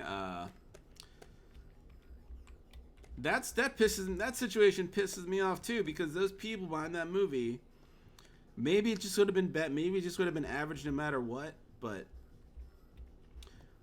those people had a vision for the movie. They're like, all right, we're huge fans of the original, and we're gonna bring back all these like animatronic creepy fucking puppet creatures and try to like do the first one justice. I'll say like maybe it never would have been as good as the original, but their heart was in the right place, and some fucking idiot producers or someone behind the scenes apparently said, no, we're just going to do a CG instead. And they did, and it just lacked all that personality. I mean, granted, it never I don't know if you've ever seen it, if any of you are like The Thing and you've never seen it, it's kind of neat that at least the after the credits, during the credits of the remake, or not whatever you want to call it, they have a scene leading up to the beginning of the original Thing with the helicopter chasing the dog.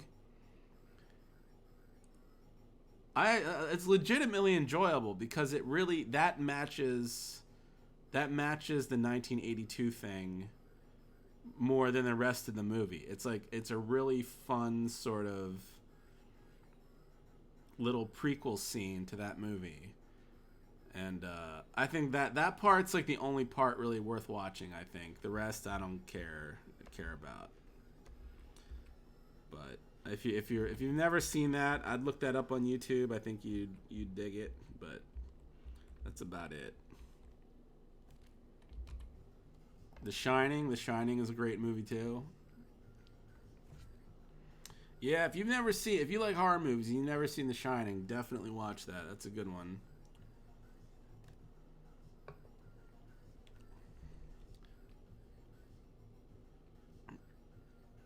I think that would give me anxiety. I just remember the beginning when they're giving him the tour of the hotel, and he's got to live there all winter long, and they're like, you'll never starve. We got this entire pantry of food. It's like we got fucking everything. And I'd be like, oh fuck, this is like amazing. I have all this food, but like if you don't know how to cook, if you don't know how to cook, you're gonna be just eating canned peaches all winter. It's like there's so much food, but it's like you better know your way around a fucking stove or you're gonna be fucking miserable.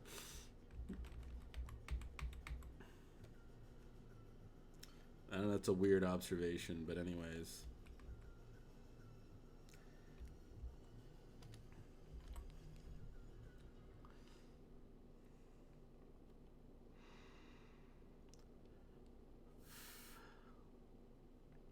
What is your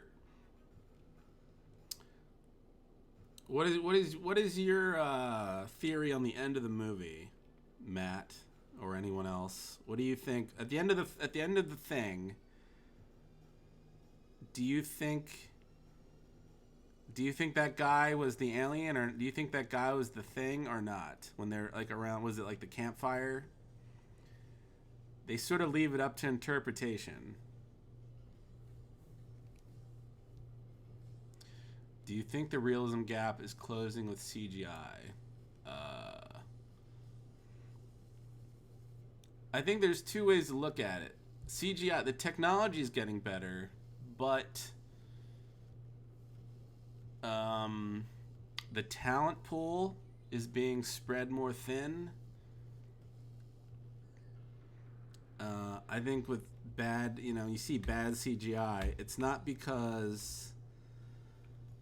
It's like clearly great CGI can be made, but you still need time and talent to make it. Like today, I feel like there's so many effects houses, and under such tight deadlines and budgets, people are getting very picky with stuff.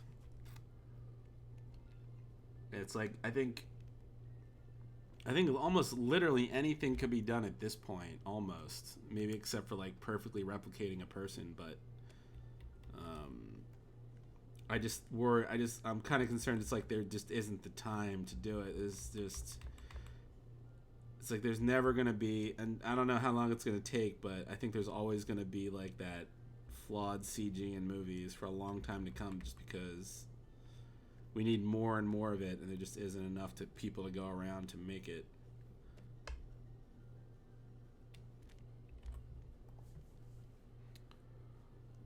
Yeah, I don't know. Like every time there was this behind the scenes video I saw of what was it? I don't know if you all remember. There was when you were talking earlier about the BoJack Horseman the little protest. There was another protest like years ago with CG animators. They worked on what the fuck was that movie called? There was like a CG lion in it and a CG tiger. It was a kid. There was like a kid on a boat. The kid on the boat with the tiger. What was that called? Anyway, that was like nominated for Life of Pi. Thank you, Life of Pi.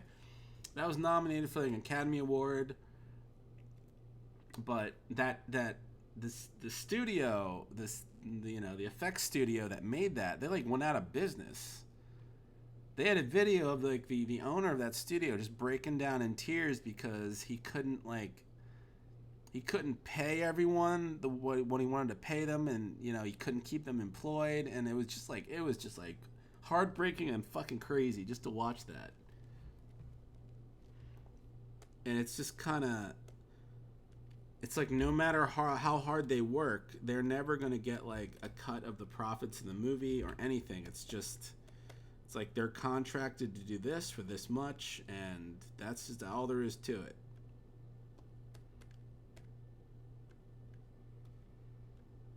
I don't know. There's like different perspectives you can have on that, but I don't know. It seems like they're just being put through the ringer. I don't know.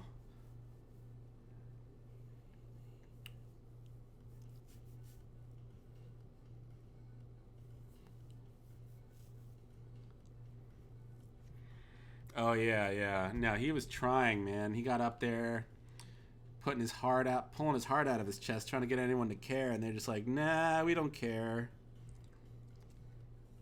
Yeah, that was a that was a dark moment. That was a dark moment in the human history right there. Ugh.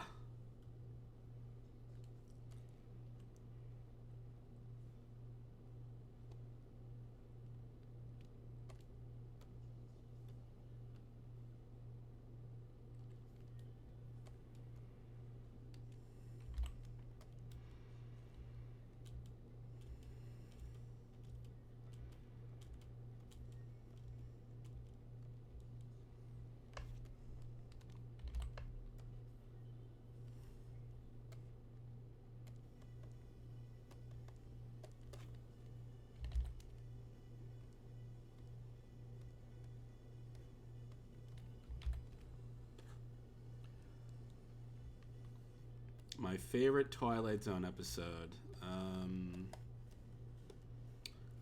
Hmm.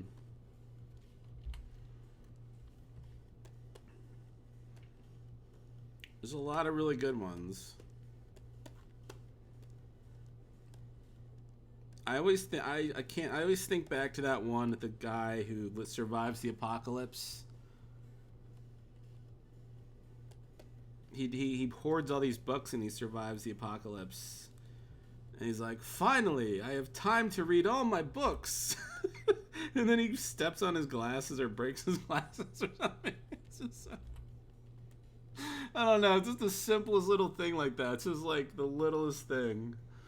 It's just like funny and funny and just life like just day ruining at the same time.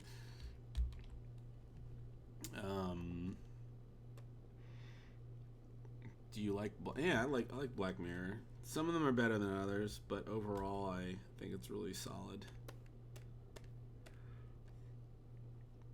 There's a show. I don't know if any of you are looking for a show that's sort of like Black Mirror and the Twilight Zone. There's a show on HBO. It's it kind of flies under the radar, but it's called Room 201. I always get the number wrong. It's like Room 201. And it's kind of, I try to get people to watch this show, even though it's kind of, the problem with it is it's a little hit and miss, but the good episodes are pretty good. There's a few that are like average, but if you don't know what it is, the premise is every single story, every single episode takes place in the same hotel room. And they mix it up, they change the lighting around and things like that, but it's always the same hotel room. And it's always different characters. Is it Room 104? Room 104. Yes, sorry, Room 104. God damn it. And the tone and everything about the episode, they're completely all fucking over the place. Some are kind of straightforward. Some are very Twilight Zone-ish, where some very fucking weird shit happens. Some are very dark and humorless. Some are funny. They're all over the fucking map, and you just never. Some like one was like interpretive dance the entire fucking episode. It's a really weird experimental show, and it's like not every episode works that well, but I respect them for trying, I guess.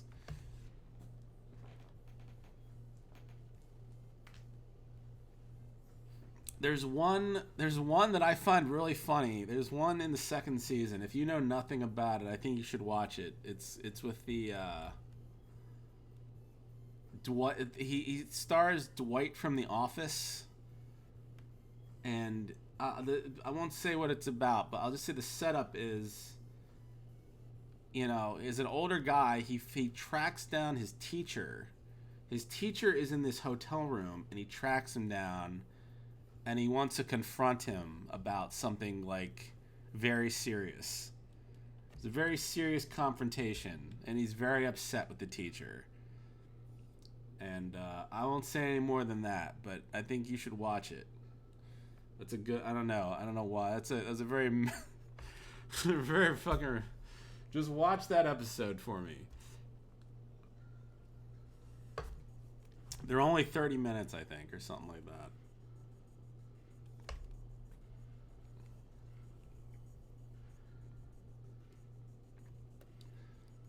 He's Dwight from The Office. He was also in Star Trek Discovery. He was pretty good in that too.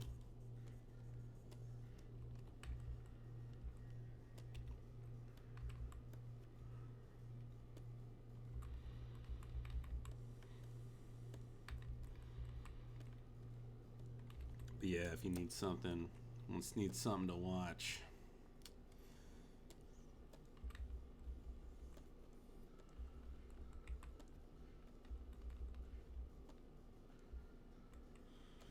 I don't know why I have this thing's.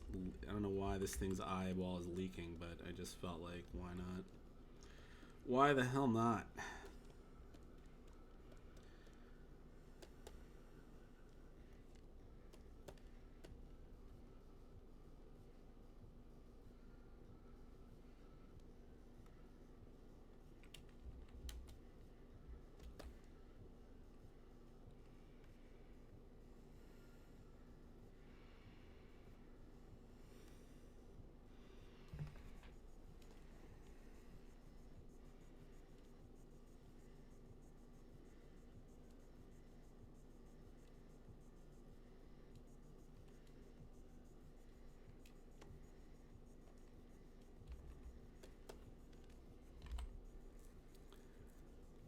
Have you ever watched?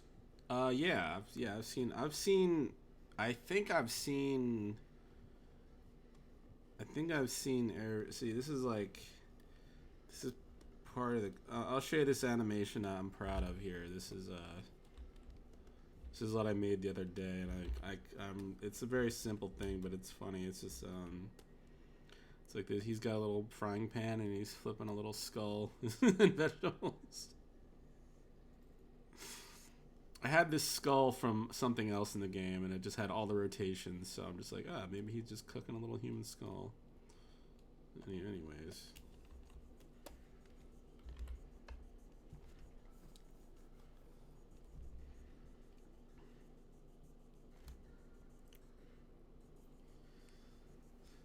I like Hugo way more than Abigail. I don't like Abigail. So this whole thing, this entire monster, it's moving and bouncing around, and I gotta do a few more things for it before I. It's this thing is as big as a boss, yet it's not a boss. I don't know. It's like an old lady beetle thing. I've seen Hereditary. Holy fucking shit, that movie. Holy fucking shit. That's all I can say about that.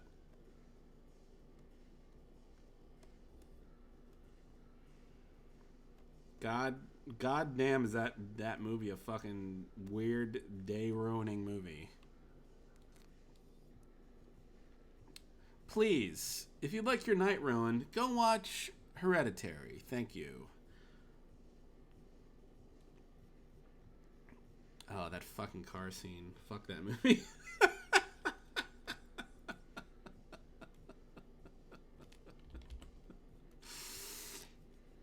It's got an interesting storyline that isn't exactly. It's one of those movies where it's like all the information is kind of there, but you have to piece it together. What's really going on? Like they don't spell it out too much. What's really happening in that movie? But there's sort of like a plan or a plot involved in place where some person or group of people are trying to achieve something, and you just have to sort of pay attention to what's going on to sort of figure it out.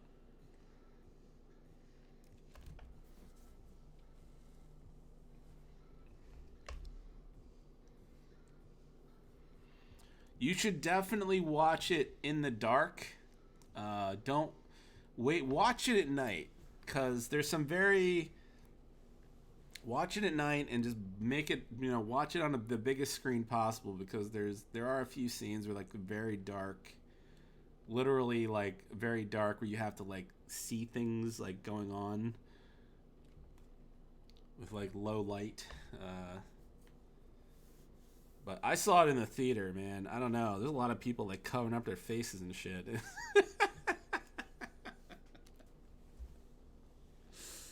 That mother though, that mother was that was quite an acting tour de force in that movie. She was having a constant nervous breakdown, and it was very believable.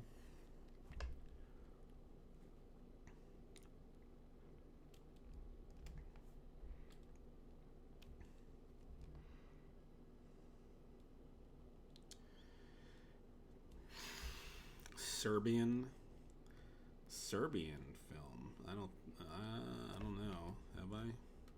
What would count as a Serbian film?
Grab another coffee. 1 second.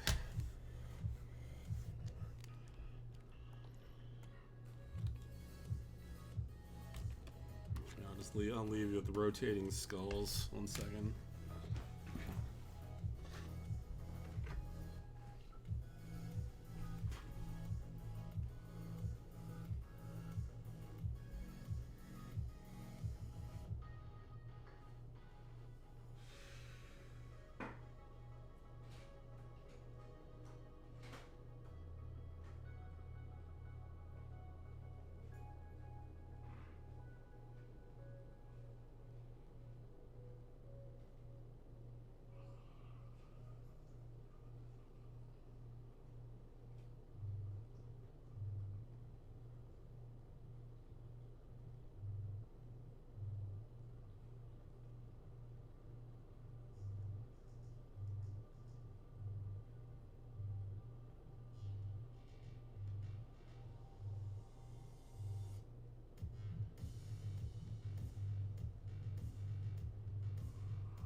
time to... Damn, almost 7 p.m. Goddamn.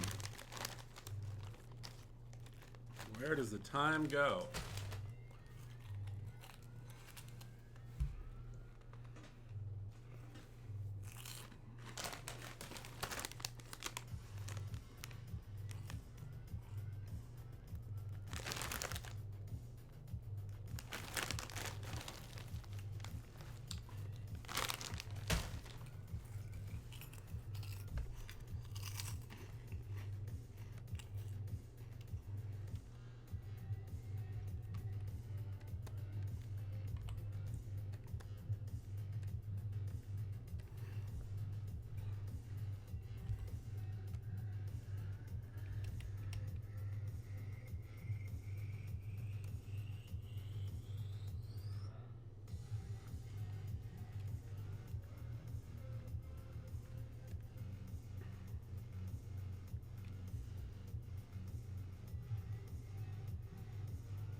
Mr. Bofade Sinews? I don't know how to pronounce that. No, I have not. What's that about?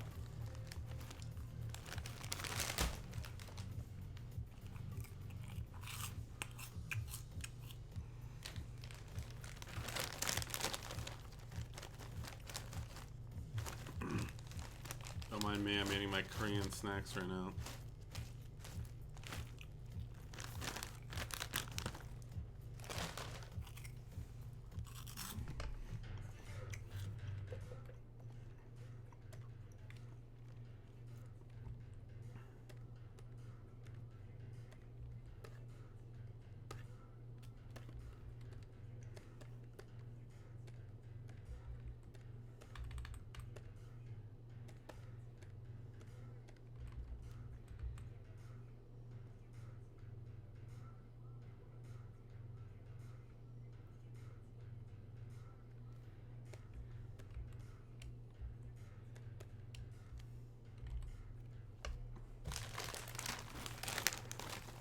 I don't know what they're called. I can't pronounce the name. It's in Korean.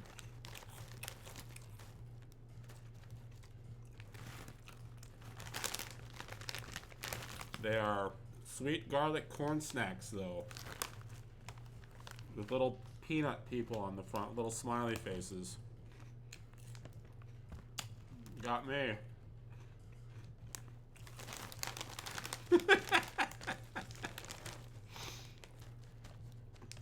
Anthroesophagus? Anthropopagus. No, I have not.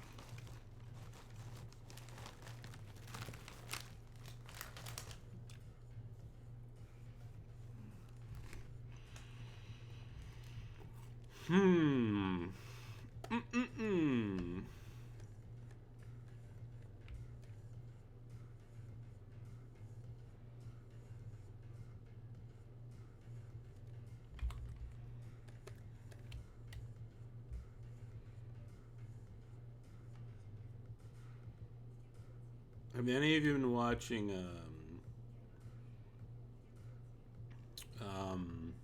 Chernobyl on HBO? That's a pretty good miniseries.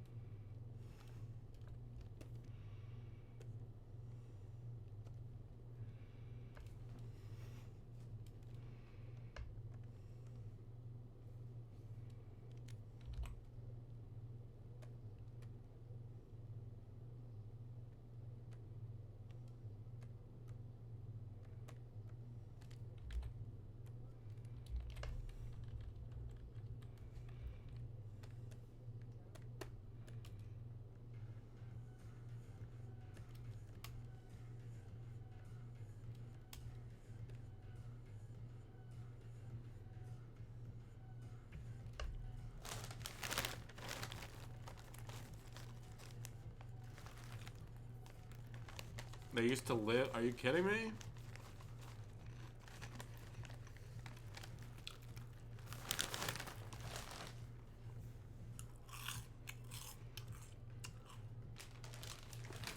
drama aspect. It's essentially, yeah.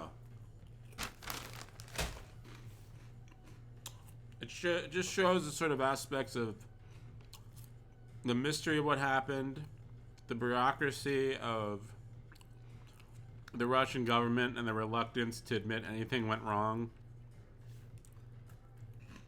Like, I'm sorry, I'm really hungry, man. I'm sorry. I'm done. I haven't eaten all day, man. Sorry.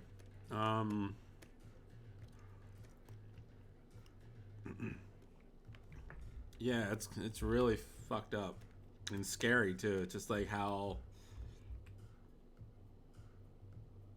you know, some things are sort of dramatized. Like there's like a female like nuclear or like reactor expert or whatever. She doesn't exist in real life. She's sort of based on apparently like a large number of scientists that were all working in their own ways to figure things out. They just sort of combined all them into one person for like story related purposes, but I mean, it's just kind of, I mean, yeah. And then what happened to his wife? I mean, that was like unexpected turn. I don't want to ruin that one.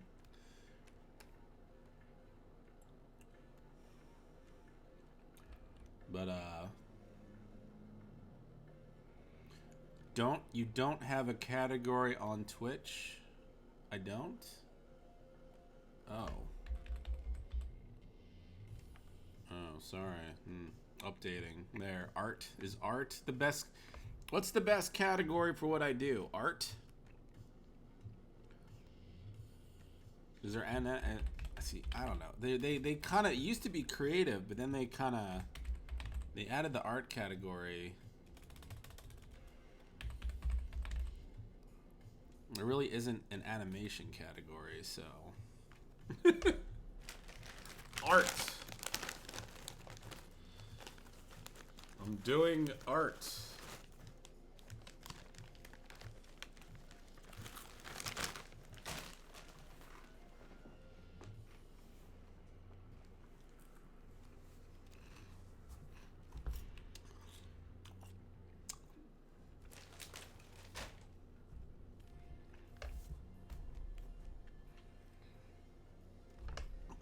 Oh yeah, I've been waiting for the Fukushima movie. How are you doing, Glass Cake?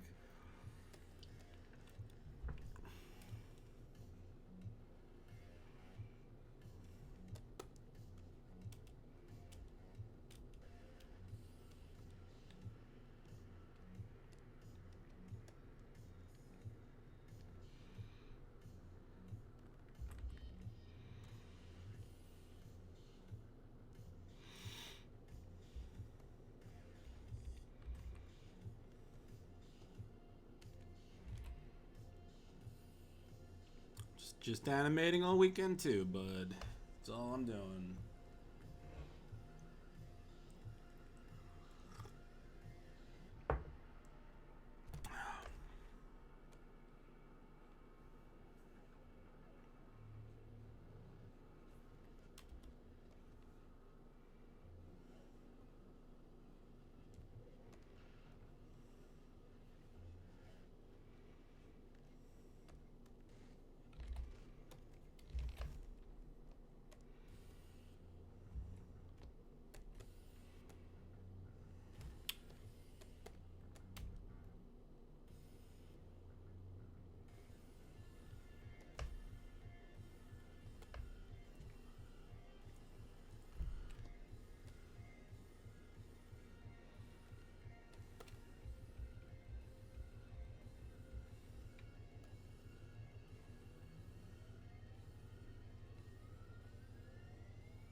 The Incredible Hulk with Lou Ferrigno? Of course.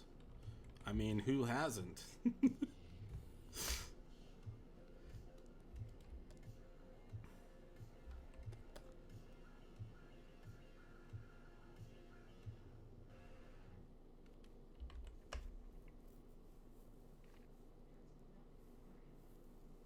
So where you living, man? What's your deal? You moved to France? Or what's the plan here?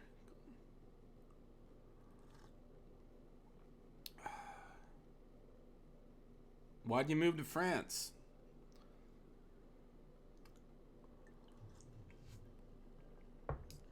Work or something else? Wink.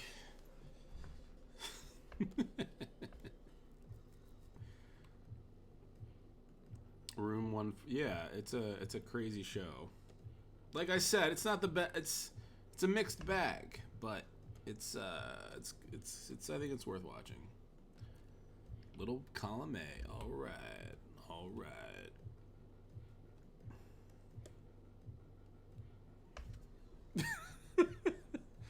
Of course, you jump in with that one. Every time I feel like there's some bastard in my chat, and then like months go by and I forget about him, and then I stream again after months, and he's just back, just picks up right where he fucking left off. It's like nothing changed.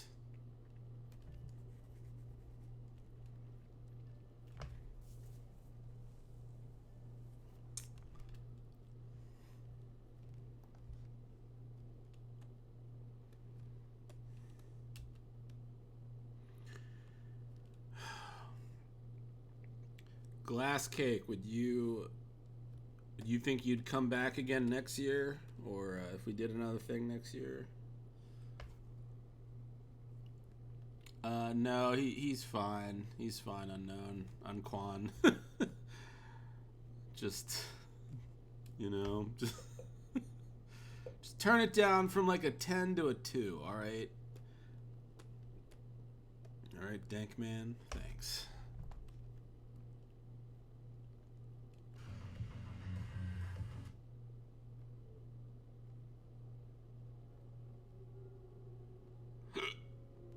Fucking hiccups.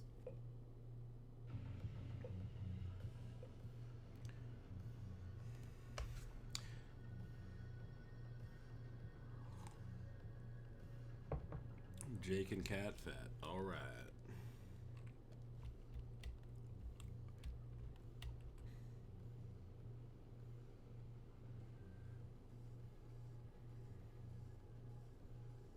I have yet to ever be over in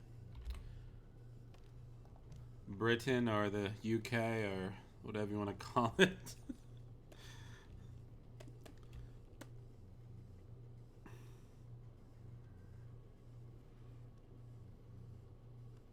I'm pretty bad when it comes to being motivated to travel.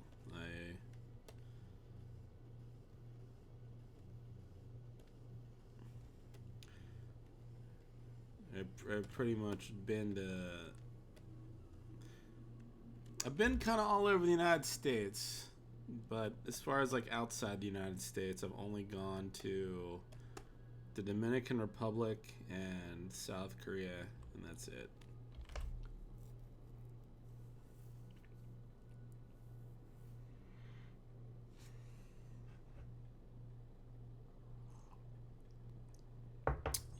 Yes, I've been to LA, I've been to San Diego.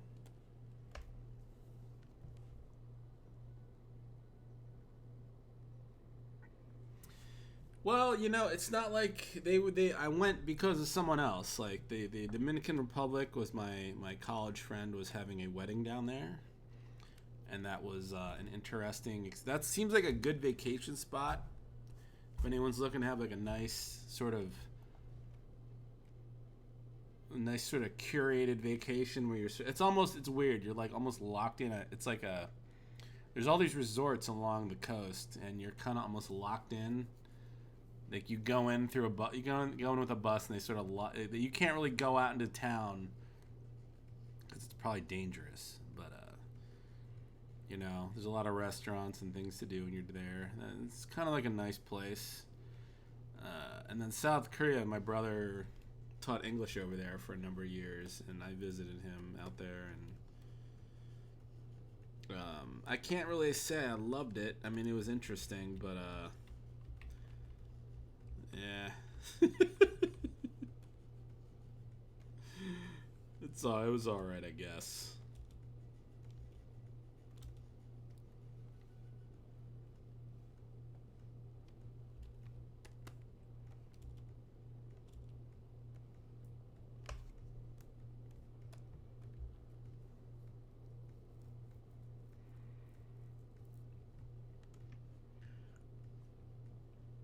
Yeah, I mean, I don't have an excuse, man. I don't have a good excuse. I'm just a bad person.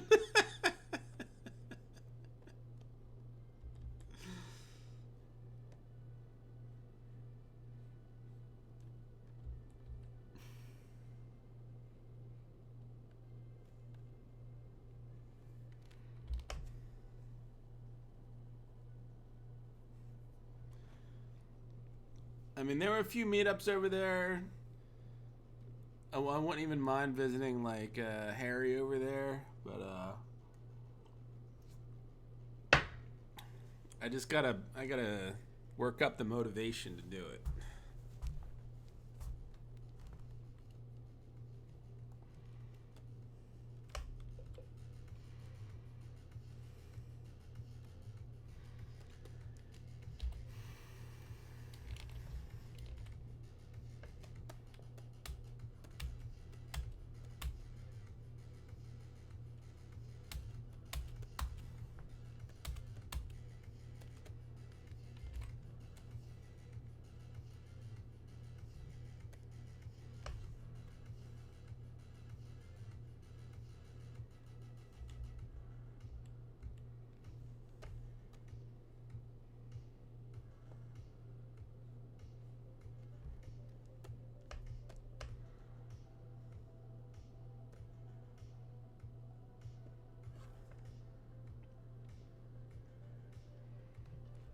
Oh, yeah. What is David Firth up to?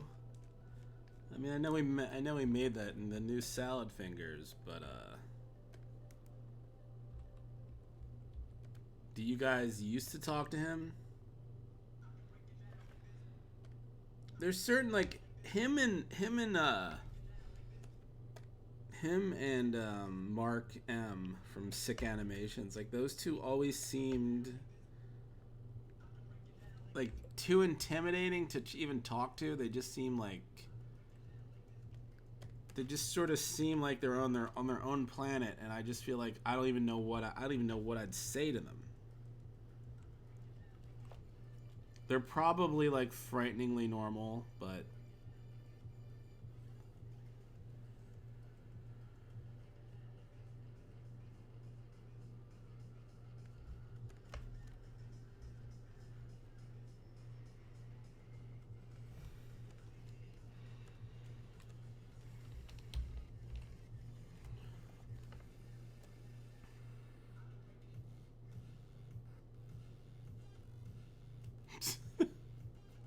like, we have Mark M. He did a voice in our game. Like, I don't know if you saw. I mean, he was doing this really weird character in our game. He's like he's the voice of the character's computer. If we want to continue that, but yeah, I don't know. Those two have always been, like, two guys I've been too afraid to reach out to. Like, it's just something otherworldly about them. Okay. Mark, what does Mark stream? What does he stream? Art? Does he stream work or?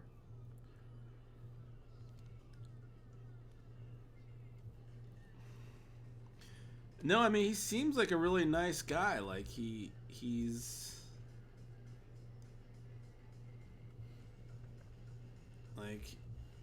like he didn't even hesitate when like he talks like him and Tom talk a lot, and I know him and Stamper. Him and Stamper were always like talking about stuff, doing things. I guess I just never really had much of a reason to reach out.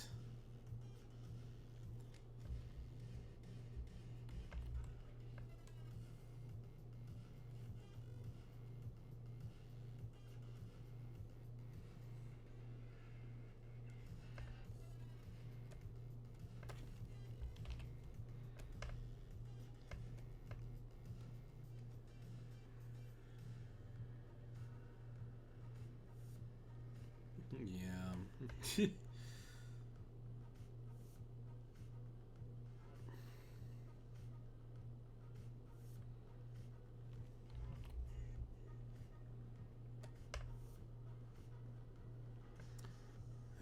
I gotta check in with Stamper and see how he's doing.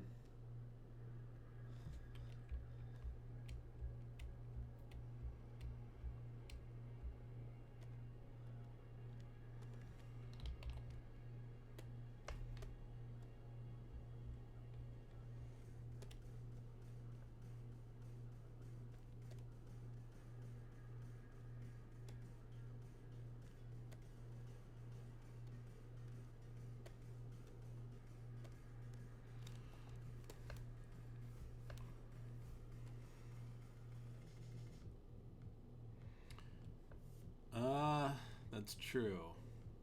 That's true. You do need to be outgoing to tweet your dick. Good. It's a good point. I don't think I'll be doing that anytime soon, but you never know.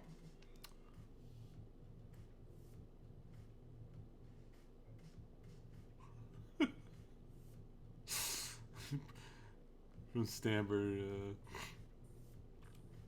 his tweet, and I haven't checked in on his tweets in a bit. Pretty confident our president is a pedophile. He just hasn't been busted yet. I'll favorite that one. Why not?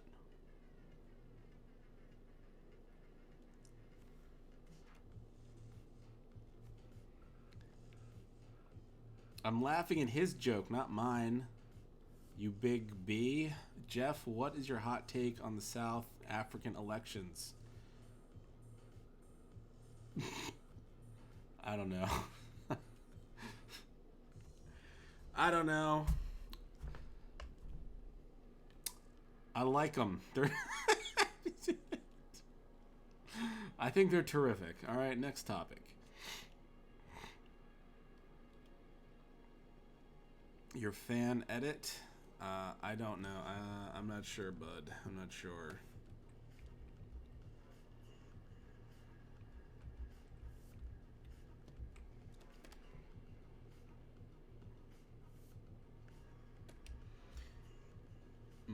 I might have forgotten.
Animation pisses me off.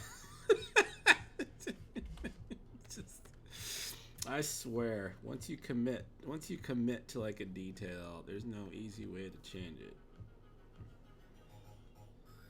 Why did I ever do this to myself?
It's funny that fucking teaser is like a year old.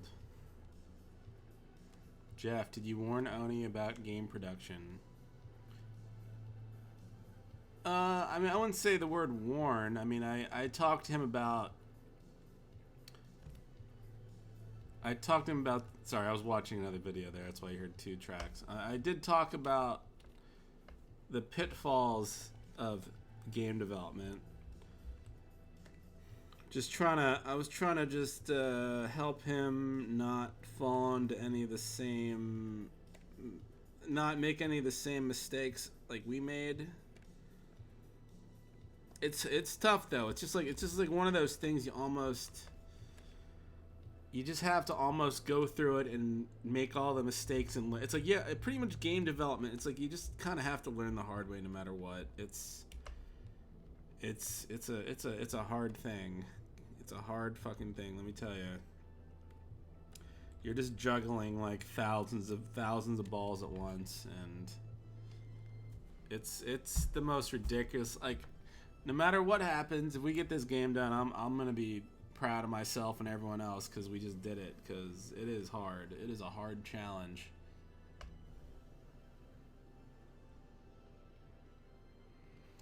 Well, I mean, there's the scope creep thing. There's that's a big one.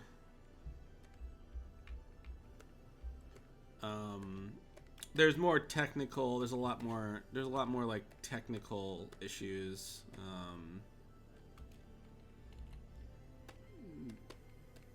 Just like what, like 2D or 3D, or just like the workflow of like teamwork, like leadership, like setting goals, keeping everyone on track. It's like a million little things. It's like people don't think about. It's just like keeping the workflow going, just not getting like too you know, not getting too fatigued when you're working on something for so long. Stuff like that.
Why is this not filling in?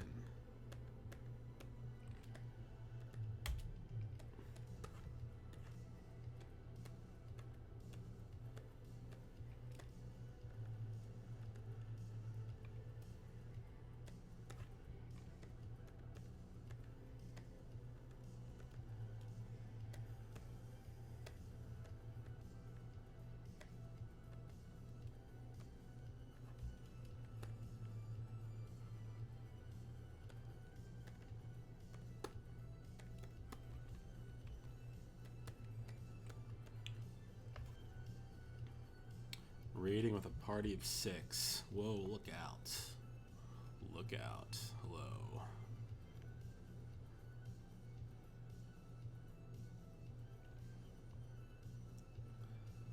Well, George, that's a very nuanced question, but, you know, I'm a fool, so I'm just going to skip that one for now. Thanks for the attempt, though.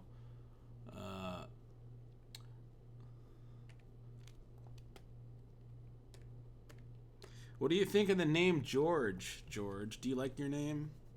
Do you like the name George?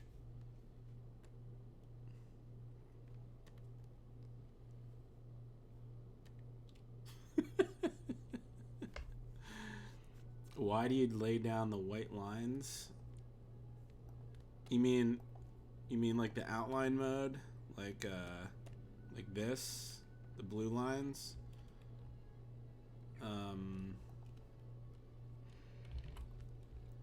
This outline mode sort of helps identify gaps or flaws in the artwork. It can, if something isn't doing a fill, there might be like a little gap like that or something. You just can't see it otherwise. This just sort of like exposes like all the flaws. Like there's like little, like there's like this little gap here, like this little thing, like you barely even see it normally, but when I do outline mode, I can fix it, because I try to fix little imperfections like that. What I think Jeff's an okay name.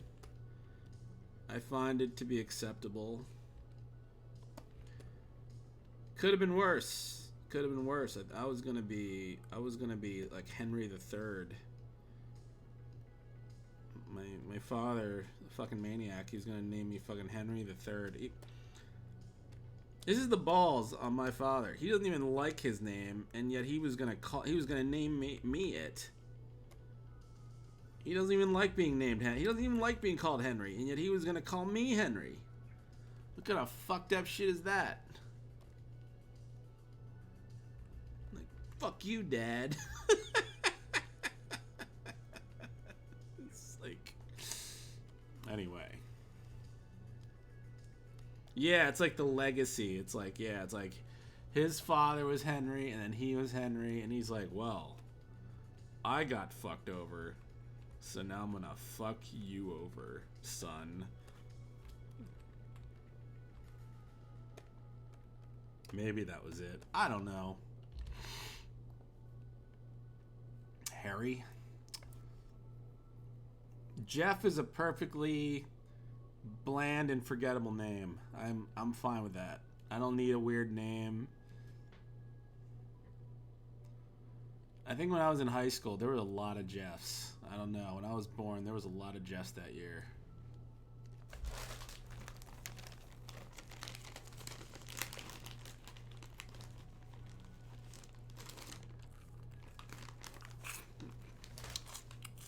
Jeff was like a popular name. Although, I said it before,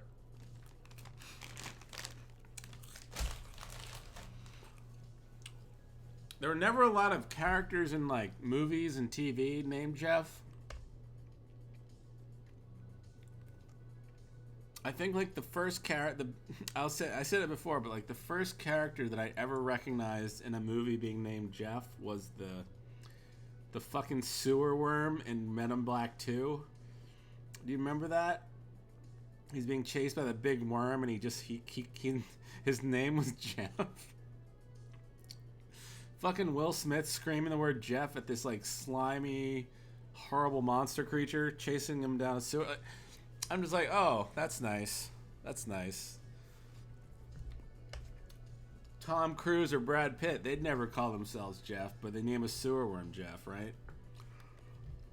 And then to add insult to injury, then like years later, then they come out with that movie, Jeff Lives at Home, or Jeff, I think it's called that, Jeff Lives at Home or whatever, which is like another some fucking loser idiot named Jeff. It's just like, come on, man. God damn. Yeah, Christians feel like they're oppressed. I'm oppressed. I'm gonna form a Jeff therapy group.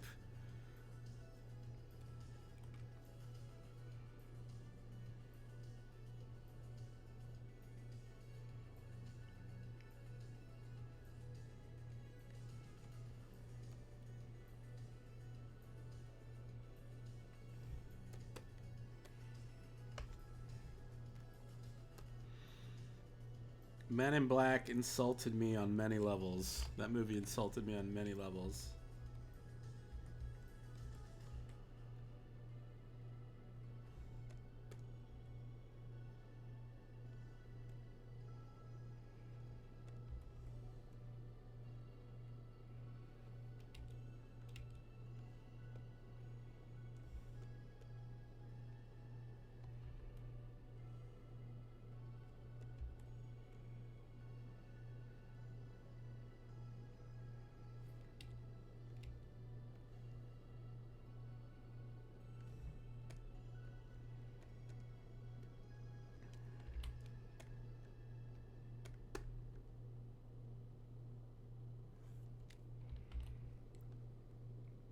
Two. Men in Black 2.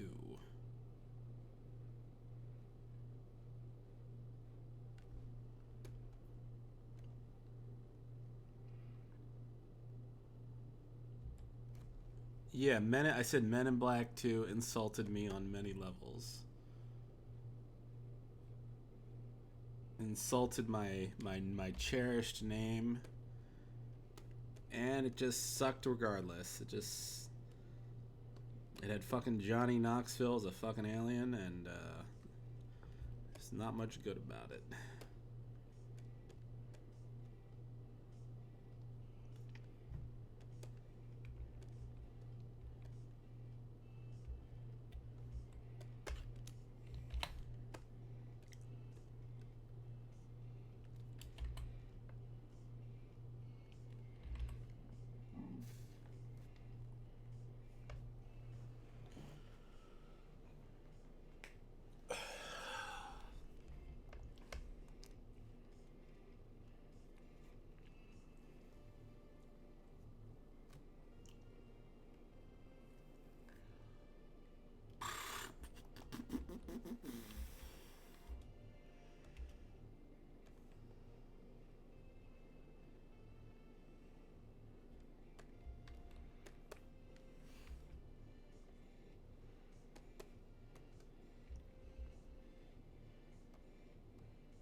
Alright, good night.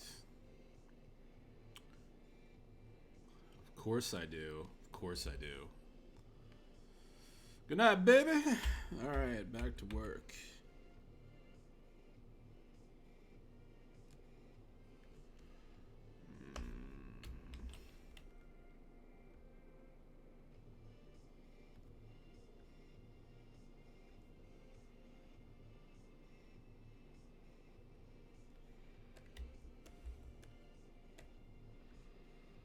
Tongue physics.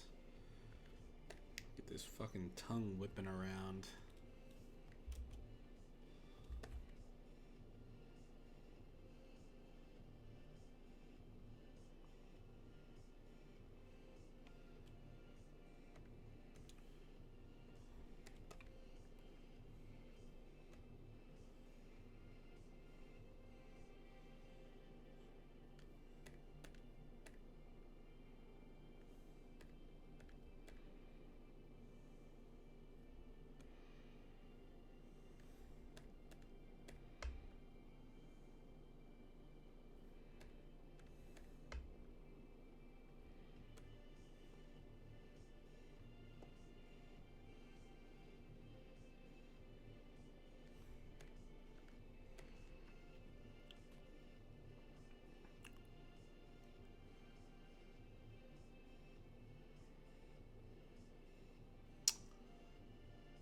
Jeff, are you insecure about the shape of your nose?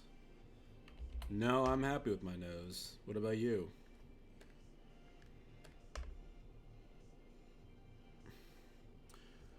I'm happy with my nose. I'm happy with my ears.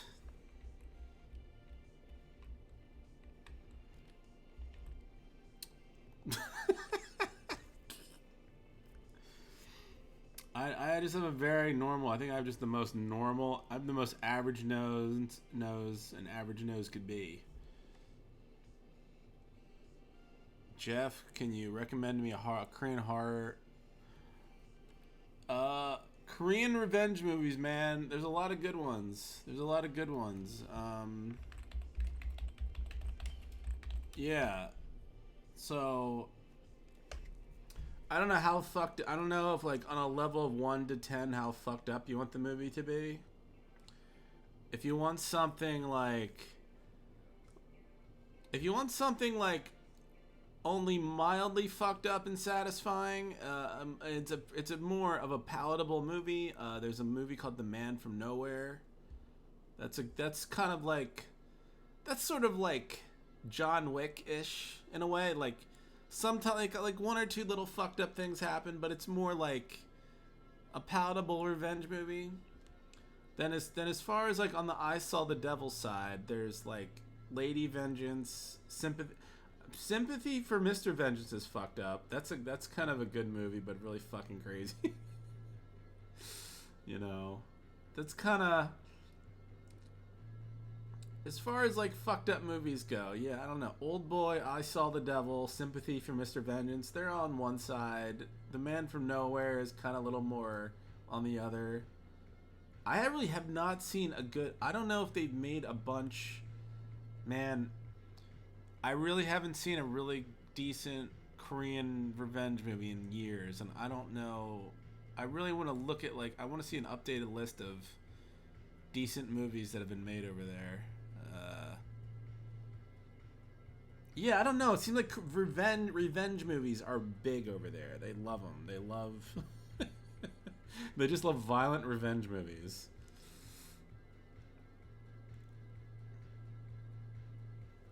But yeah, I really gotta check in on some I just gotta see some new ones. They had like a huge amount made around 2010, 2012, and then I don't know. It just kind of, I don't know what happened. But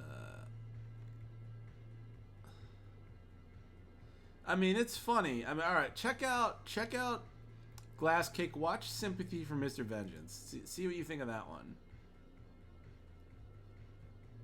I don't know. It's it does have like, it is kind of, it's a crazy movie.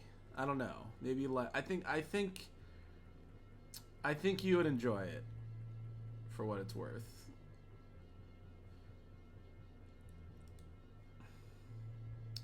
I think you have that sophisticated taste.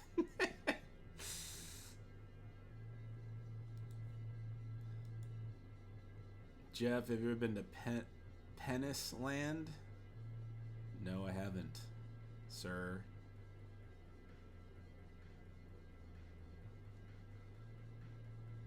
Death Wish? The new Death Wish?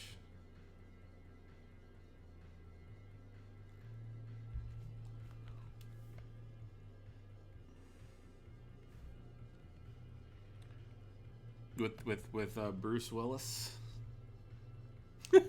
I mean, I get, you know what I'm saying. You have that off-kilter taste. It's kind of like a lot of people we know, they don't want their mainstream movies. They want something a little different flavor to it, if you want to call it that.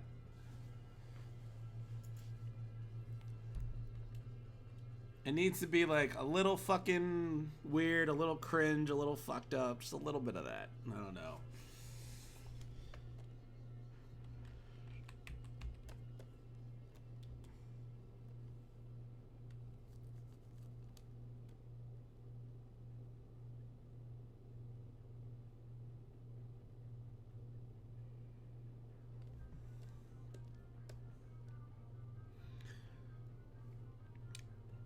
Like, I was trying to find a movie for Harry for us to watch, and Harry's got a very particular taste in movies.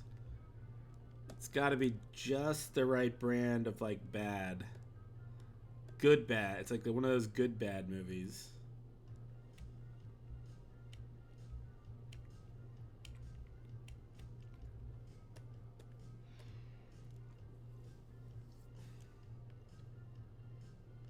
Yeah, yeah. I don't know. I'm more forgiving. I will watch almost anything. I will really watch almost anything. I will watch terrible sci-fi movies. I will like, you know, I'm not I'm gonna stop at romantic comedies, but anything, any like literally any action movie, any sci-fi movie, no matter how good or bad, I will watch it.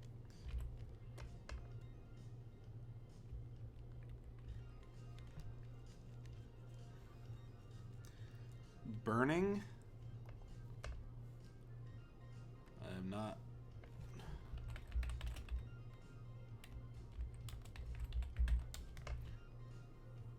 Burning. Oh wow, look at that. 94%.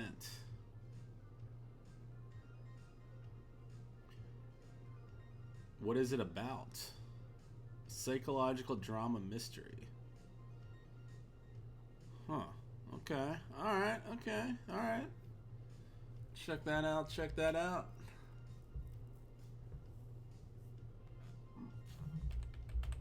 What else? What other Korean movies are out there I can check out?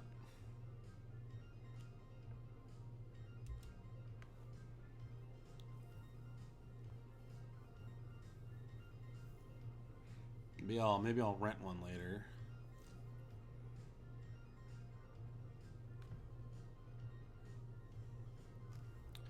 The Wailing? I have not seen The Wailing.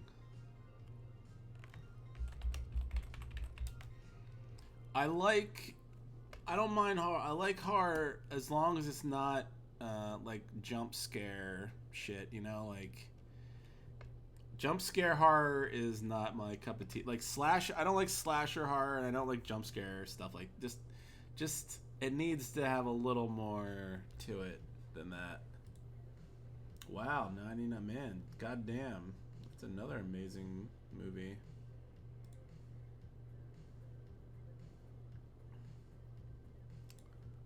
Well, maybe I'll check that one out, and I'll check that one out first.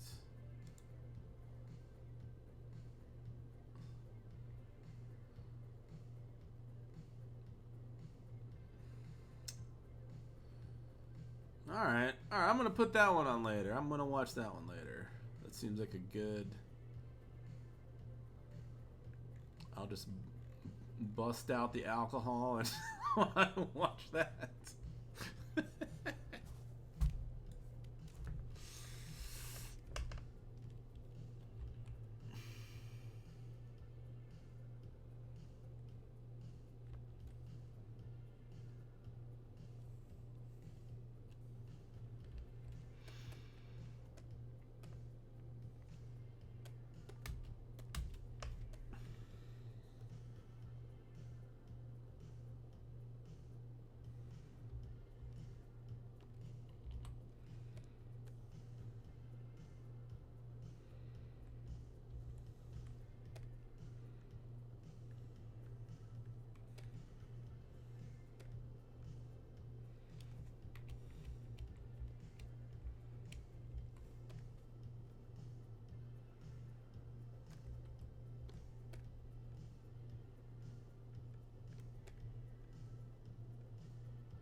Memories of Murder. I have not.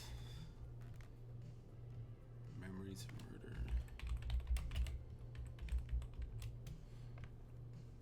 I started watching that show Preacher. Have any of you seen that? I have no fucking idea where that show is going. Memories of Murder. Interesting. Alright, good. Alright, I got 3 movies here. Burning, The Wailing, and Memories of Murder. Alright, I'll check those out.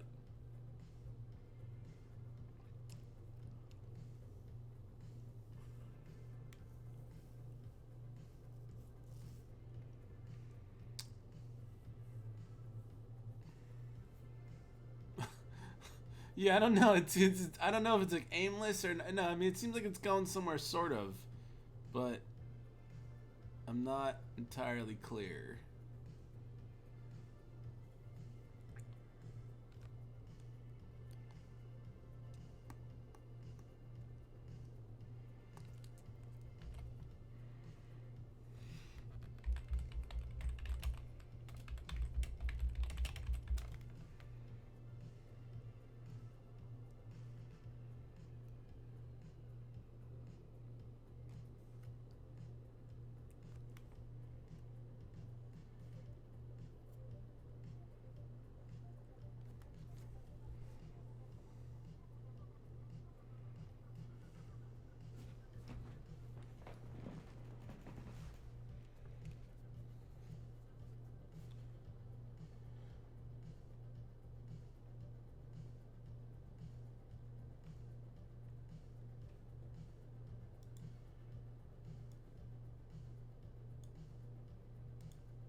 you know what?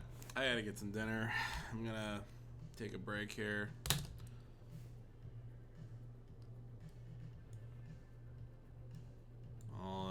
I'll probably be back at some point, do more of this.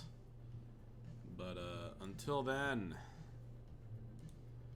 have a wonderful day. All right. See y'all later. Good night.